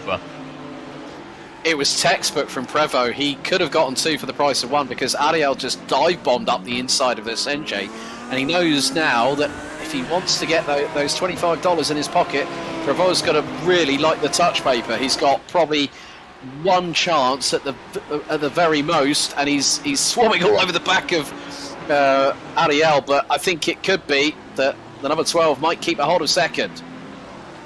Oh, he's going to run the outside there, a little bit too wide from the Williams eSports driver, so he has to slot back into third. In the meantime, for our race leader, Victor Miranda, it has been somewhat relaxed. Right at the front, there's a big dive for third place as Miranda crosses the start-finish line to win. Prevot with a fantastic defense and is able to hold on to third. Fantastic driving there at the end. And it was, I mean, a surprised lunge from Resenje. I wasn't expecting it, but great defending as well from Prevot. They all live to tell the tale, which is very important. And we get the grandstand finish we were hoping for. Fantastic stuff. And that was only the first one. We are going to have race 2 coming to you in just a second, but first, let's wait for all the drivers to cross the start-finish line, including Fabio Zamperini with his Ferrari, who has had a better days now. Of course, with the faster pair, he is like new, but that makes you lose so much time. If my calculations are correct, the reversible seater will be Kieran Harrison, so you certainly want to watch out for. We are just waiting, yes, for Fabio, which is giving his team, Duck Oak Racing, some good TV time, even though unfortunately this is not how he wanted the race to finish. Man, that was absolutely incredible. Once again, don't leave us. Basically, after Fabio will cross the start finish line. Victor Miranda was the deserved winner over Gustavo Ariel, Thibaut Prevost and Jackson Hesengi. Corentin Guinness +8 to finish 5th, then Kulhavi, Oliveira, Belziti, Dornella and Facundo Rago. And we had Ramos, Jean, Moura, Eliseu, and as I was saying, the reversible seater is going to be Kieran Harrison. The results will briefly flash on your screen, but I think we can send it over to Evan, because the start of race 2 is in less than 45 seconds. Yeah, we're going to have an absolutely stunning race 2. You can see Victor Miranda, your BenQ session winner, looking thrilled with that one. Win by 2.6 seconds. Is not something you often get in AMX Global, but he managed to get it today. He's probably a little bit happier about the $40 now in his back pocket. But we've got race 2 coming up. It is Kieran Harrison who will start on pole position. He is a lone Lamborghini amongst 2 BMWs behind him, because he does have a Guillermo Eliezu right behind, and then Pedro Mora. As you can see, still the results on your screen. Hopefully we get the starting grid coming up soon. Unfortunately for Gael Valero, though, a man who we thought would be high up in the race, he finished 18th, which does not put him on the reverse grid either, so he's going to have to start back down there. But hope you're enjoying the action so far, folks, here on AMX 10. We have Heat 2 coming up. Here is your grid. It's Kieran Harrison who starts on the pole position with Eliezu in second, then Pedro Mora, Vinicius Dean, then Gerardo Ramos in 5th place with Facundo Rago in 6th. Lucas Dornella is in 7th with Fabrizio Belziti in 8th and Pedro Oliveira in 9th, and Gaston Kulhavi, my pick from the last race, in 10th. Corentin Guinness starts 11th with Jackson Resenje in 12th, and Thibaut Prevost in 13th with Gustavo Ariel in 14th. Victor Miranda starts 15th for Texaco Racing by Tony Canadi, took the win in the first one. The Maurizio Lozano, who lines up alongside him. Diego Pereira then will start 17th with Gael Valero in 18th. A home race, of course, for Valero. He's looking for a little bit of a better running than in the first one. Kyle Gaspar in 19th, and it is Junior Ronaldo in 20th. Diego Villarreal in 21st, and it is our VR headset runner Tim State in 22nd. Fabio Zamperlini in 23rd, Rafael Casacurta in 24th, and then Dorian Livois in 25th. I know Marco asked this in the first race, but I'm going to steal this one. Alex and Marco, who's your pick for Heat 2? Kieran Harrison for me. He's on pole. The minute he gets the lightning start, he'll be away. In my opinion, it's a great shout. I will counter this by going with Gerardo Ramos. I think in race 2 with the MX-5s he was very fast, and I think in race 2 here is going to be quite fast as well. Of course, it's going to be crucial to get a good start, and of course you have to take a look at the guys in the back of the the reverse grid to see if they will have a say in the victory of the race or not. My heart says Guinness, so we can have a home French winner here at Magny-Cours, but my head certainly has to agree with Alex here and says Kieran Harrison. He is lightning quick in that Sim RC Lamborghini, and he is, if he can get a good start here, he will be up and gone. But we're rounding through the final couple of corners on this fantastic circuit, which has hosted Formula 1 many a time back in the old 2000s to 2008 days. It hosted some fabulous Formula 1 races. Michael Schumacher winning with a 4-stopper. It also hosted, unfortunately, some slight mediocre races as well, and that's why we no longer see the Premier Single-Seater Series around it. But we're coming for the final couple of corners now. We're heading on to the final bit of a straight. I know the main straight is technically a straight, but not many an overtaking opportunity.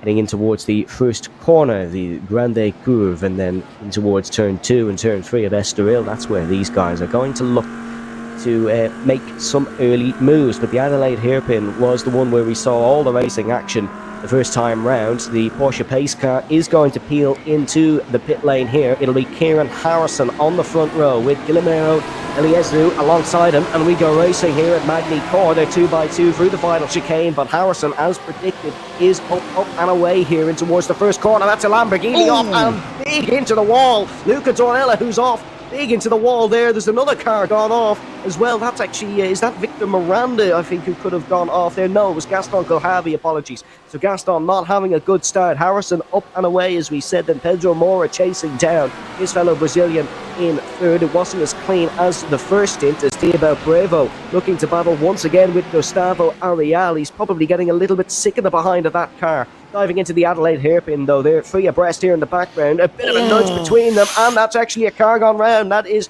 Fabrizio Belziti. That's Belziti who's stranded.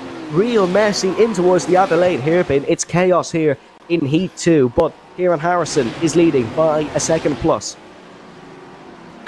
Well, not at all a surprise, really, as Prevot going up the inside of Oliveira. That's for ninth place, and the Luxembourger does give the 87 Lamborghini something to think about with the hip check. They're both wheel to wheel. They've got Victor Miranda, our Heat 1 winner, right with them. There's Facundo Rago, but real shame for Fabrizio Belziti. Prevot nearly got caught out because he had three Texaco liveried cars in front of him. They were three wide, which I cannot believe I saw. Miranda's dropped to 18th now, so he's not having a good run either. He started 15th, having picked up the win in Heat 1. So, and who's this dive bombing up the inside? That's Resenje up the inside of Lozano. That's going to allow possibly Carl Valero to get through. Kulhavi's recovered. I really want to see a replay. What the hell happened to Lucas Dornella? He was hard into the wall on the left-hand side on the straight. Yeah, I think that I saw it like with the cameras were focusing in another direction. I don't know if there was like a little bit of contact, because, you know, it's weird, very strange to lose the car there in the middle of the front straight. As we can see, Pedro Moura here, the number 5 car with this Texaco livery, but only cannot being hunted down, as behind him we have some big move from that was Corentin Guinness and Ramos. And behind them is Prevot. Fantastic stuff as well in this part of the field. The action is continuing, and is continuing at a very high pace. Lap number 29. See Prevot making a little bit of a move in towards the turn 9 hairpin there in the background. There's actually a car gone round through that same turn 9 hairpin in the background. Hopefully we can get a few replays on the early moments in this race, but it's been an exciting one so far. Here comes Guinness trying to just fish it around the outside of Gustavo Arial. Both two exceptionally quick drivers, two of the quickest maybe on this field potentially, or certainly we saw that in the first race. Now trying for the outside again is Guinness, not able to work it that time. Arial just planted his car on the inside, and there was going to be no moving there, so Guinness has to come up with some other ideas. He wants to try and get the move done, but it's Harrison, Eliezu, Moura, Vinicius Dean, then it is Facundo Rago, your top 5. We can see Pedro Oliveira, getting past Caio Gaspar in the background. That's the battle for 10th position here. At 3 of 9, though, we had a way more relaxed second lap compared to the first, but Kieran Harrison still strong at the front. Yeah, it's sort of gotten into a bit of a rhythm now as the number 13, Facundo Rago, tries to get up the inside of Pedro Moura. Moura, who was running the Lucky Strike livery earlier on. And that's the incident in the first lap where we saw Prevot getting caught up in proceedings through no fault of his own. You know, he was an unwilling participant in all of what happened, and yeah, that just goes to show that you've got to be very, very careful. The slightest amount of damage on the front bumpers on any one of these GT3 cars will compromise your aero efficiency, which means you'll have less downforce. The car will probably understeer into the corners. Let's not forget it's rear-wheel drive, sequential 6-speed gearbox, and especially around a track like this, you really need a nice blend of top speed and handling to complement not just your car but your driving style. And unfortunately, we've seen a bit of madness here at Manicourt, I would say.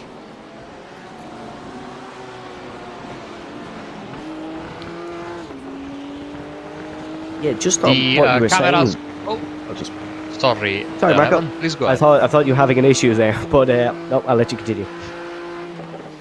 Okay, no, yeah, I was just taking my time because, you know, if I don't think, I end up saying stupid things, and our viewers deserve better. So I was looking at the rear view camera of Pedro Mura with Undorago, looking very, very fast for his voracious racing car. Is looking for a place where he can place his car. Sorry about the repetition, he goes deep down the hairpin. And Facundo Rago is up into third place with a very nice move.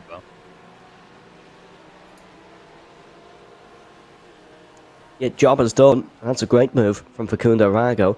Just what Alex was saying beforehand in terms of you've got to find a good balance. That's maybe...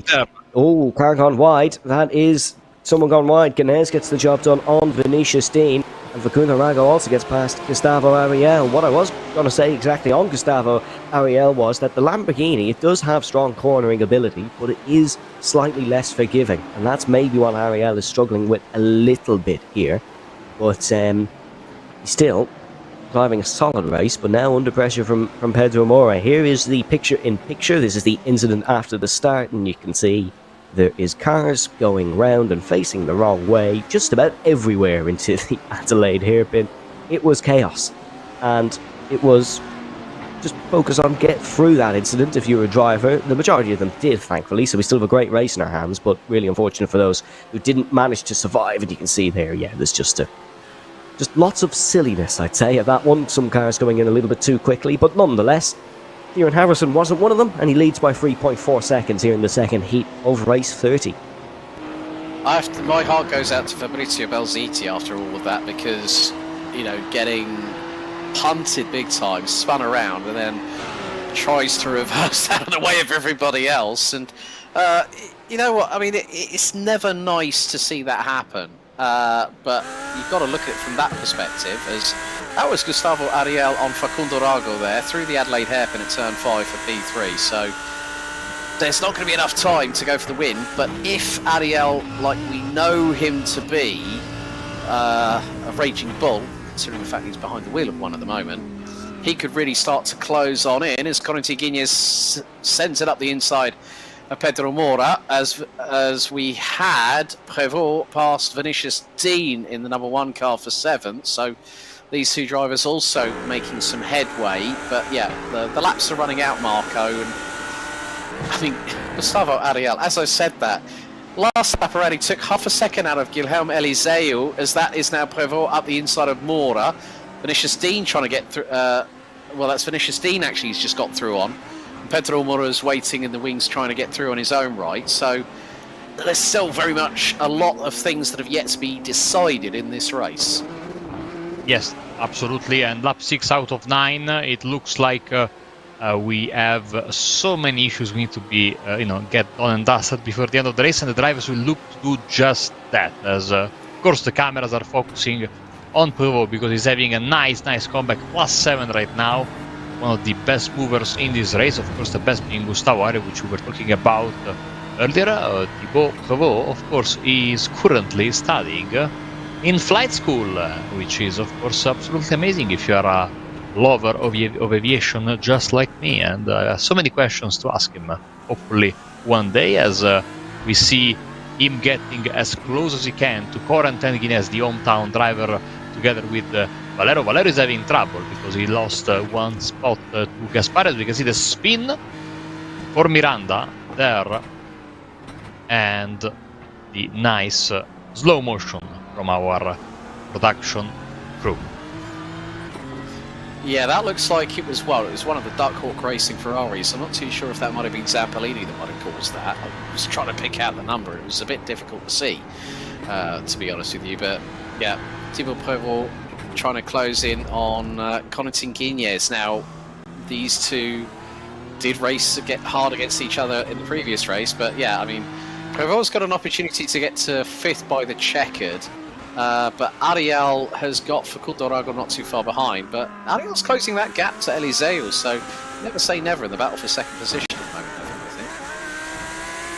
think. Yeah, Ariel certainly running a great race. He seems to have found his rhythm here in this one. He's a bit of clean air in front of him. 1.8 seconds, not an awful lot of clean air, but every little bit counts, and he's making it count. He was 10th slower than Facundo Rago on the last lap, but certainly quicker than Eliseu. We're looking on board Corentin Guignez, and has he met his match? Potentially, because it's Thibaut Prevot who is right behind him.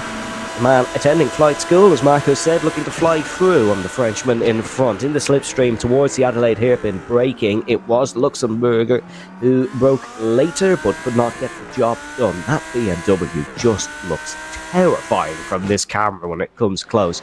I would not like to have Prevot in the BMW behind me personally, but Guignez is much more equipped than myself for dealing with pressure such as this. He is leading the championship for a reason, but tighter line for Guignez, a little bit wider, and hits the apex later for Prevot, and he's just working his way up the gears slowly compared to the Lamborghini. Guy Valero making moves on Kyle Gaspar in the background, and there's a bit of a battle as well for 18th with Fabrizio Belziti up towards turn number 12 and 13 of Imola, and then in towards turn number 14 of the Doe, which was improved in 2003 to try and aid overtaking. We haven't really seen any moves there this evening. We've seen them more down towards turn 15 and of course the famous Adelaide hairpin, but Prevot needs to try find a way past Guignez. Marco, what's the best corner that he should go from here? Would it be the Adelaide hairpin, or does he have to try something a little bit ambitious?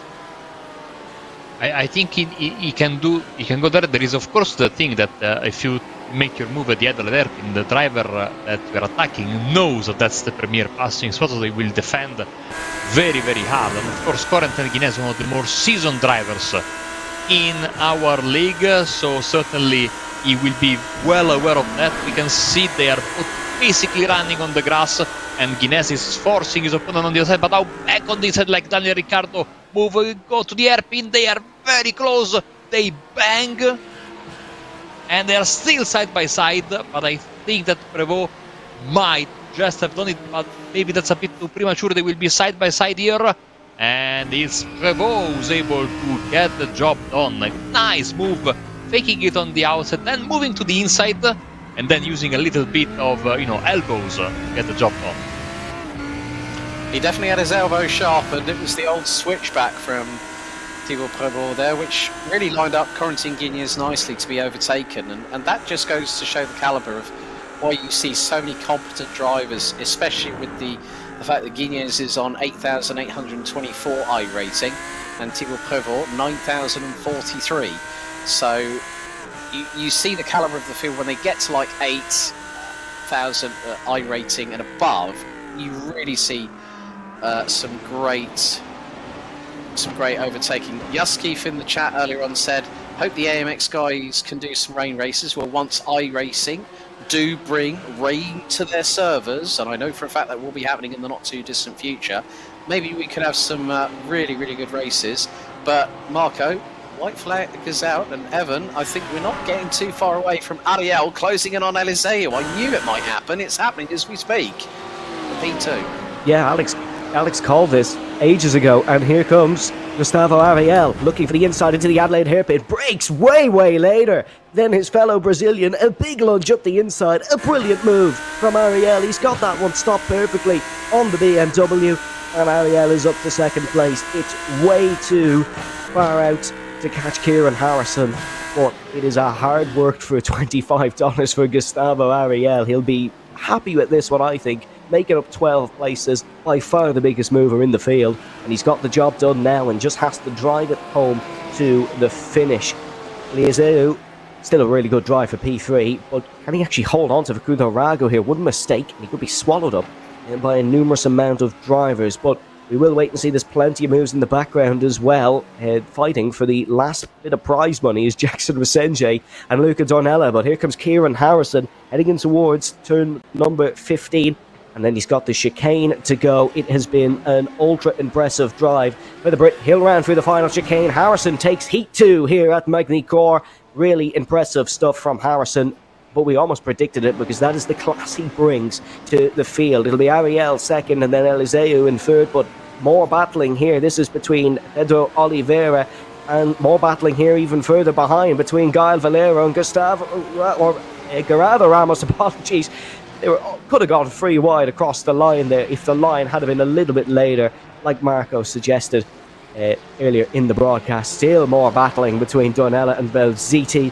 That's for the last bit of money, but Harrison takes the win, Ariel in second. Some great racing around Magny-Cours. Yeah, and Lucas Dornella with the most battered front end on a Ferrari 296 that I think any iRacing broadcast has actually shown so far. But that concludes all the action for AMX 10 Race 30. Kieran Harrison takes another win. He's your BenQ session winner by a whopping 6.771 seconds ahead of Gustavo Ariel, being the biggest gainer in terms of positions. So from 14th to second place, 12 in all. Guilherme Eliseu makes it a Texaco Racing by TK23 with Facundo Rago, Thibaut Prévost from Williams Esports Academy, rounding out the top 5. Great to have him on board, and he's provided some great moves tonight, some great overtaking, some good racecraft. Corentin Guignez, Pedro Mora, Vinicius Dean, Pedro Oliveira, Gerardo Ramos, Gael Valero, Caio Gaspar, Gaston Kulhavi, Fabio Zampolini and Jackson Resenje round out the top 15. I mean, guys, that was absolutely epic, those two races. It really was great to see some awesome GT3 action, wasn't it?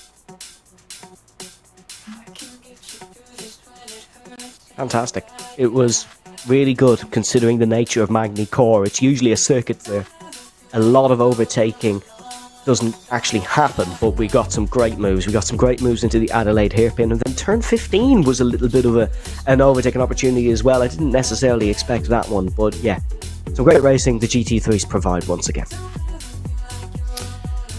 A lot of creativity out there, wasn't there, Marco?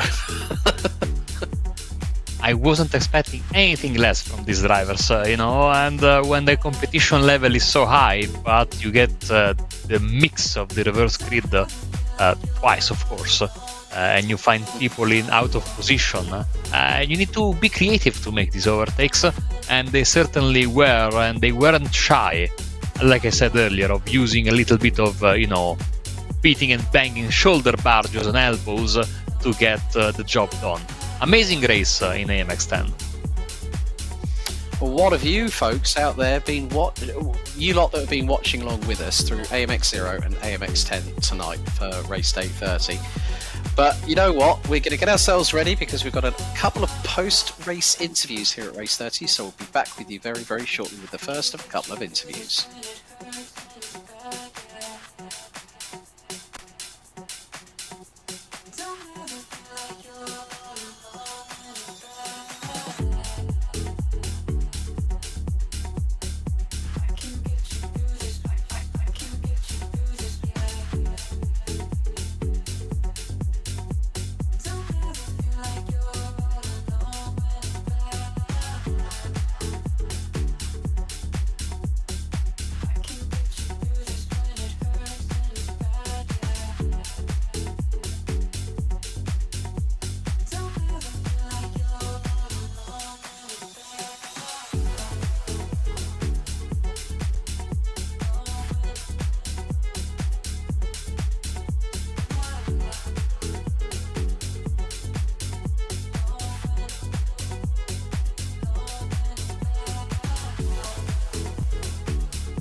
So, we come to a newcomer, not to sim racing, but to AMX Global, Thibaut Prévost.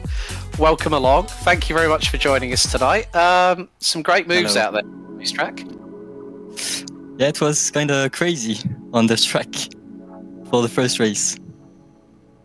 Yeah, But it was. fun. Yeah, With regards to say going into a bit of a different format, unlike traditional sim racing, where if you put it on pole, you're at the front of the field. Bit different trying to battle your way from 15th to get the win in the respective heats, wasn't it? Yeah, actually, I didn't even know I was gonna start P15. I thought the first race was normal qualification places, so I was a bit surprised. But yeah, it was tough because everyone is really good in this championship, I guess, at the front. So it was not easy. But I think as any driver that has a significant iRacing, including yourself, you're just north of 9,000 and also a two-time Luxembourg sim racing champion back in 21 and 22. It's always good to have a little bit of a different challenge, isn't it? Yeah, definitely. It's completely different to any other. Like usually we do endurance races, and this kind of races are really interesting, let's say. And how are things going with the academy at Williams Esports? I know that you only just joined the team last month. How's things been going with your integration with the team and getting to know everybody? I would say it's been pretty great. We have a good group in the academy. Well, most of us are pretty new in the team, so we learn from each other, and it's really a good environment with really young people as well. I'm the oldest, I think. Yeah. How did you get involved with sim racing? How did you get sort of involved, and how did it all start? Was it like on a controller? Was it like a Logitech steering wheel, or how did you get involved in sim racing? Mainly when I was a kid. My dad had a G25, like maybe 12 years ago, or even more. Then I completely stopped for a long time and came back in 2017, just for fun. And then since 2021, I started taking it a bit more seriously. That's awesome. And of course, that you're at flight school at the moment. That's something that's sort of like really touched our one of my fellow casters, Marco, in the booth. How's that all going? Because that's there's a lot of engineering involved with regards to flight school, a lot of technicalities that you have to understand and learn. Is that right? Yeah, at the moment it's still PPL, so it's the really basic for training, and we'll see if I go further or not. I'm not sure yet. But yeah, brilliant. It's really interesting and definitely not easy. Brilliant. Well, Tibor, thank you very much for joining us tonight, and hopefully we see you in a couple of the races towards the end of the season here on AMX Global. Thank you. I'll try for sure.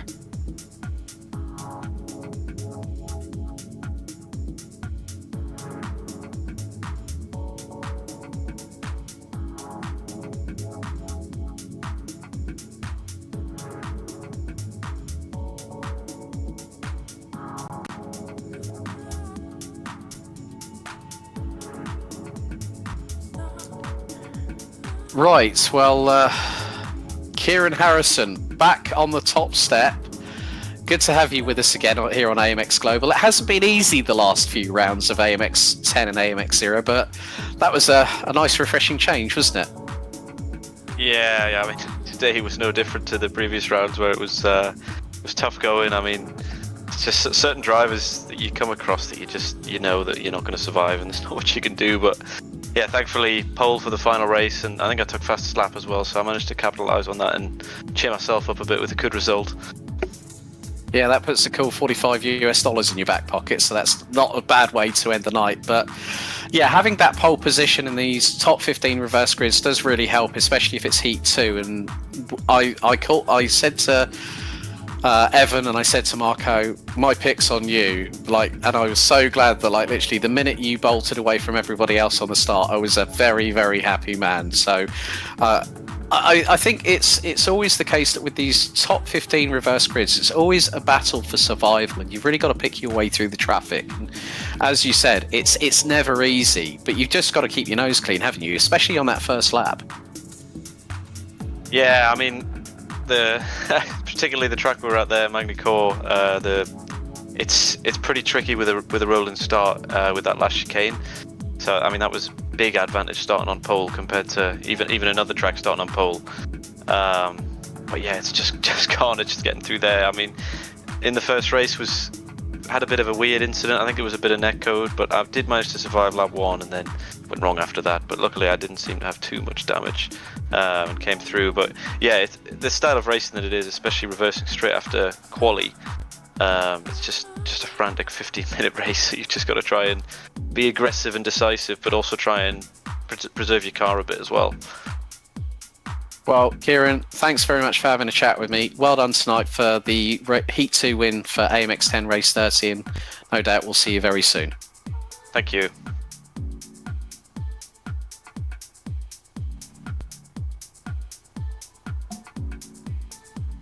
Well, guys, that wraps up everything on the broadcast tonight, doesn't it? It's really good to hear from Tibor, and also the fact that we heard from Kieran. But let's have a look at the top 10 results from tonight here at AMX 10 for race 30, and pretty much, well, Gustavo Ariel again has hit the top step, but shout out to Thibaut Prévost and Kieran Harrison for being in the top 3. I mean, great efforts from the pair of them, but Ariel again for 2 respective different classes on the same race day has been the pick of the bunch, hasn't he?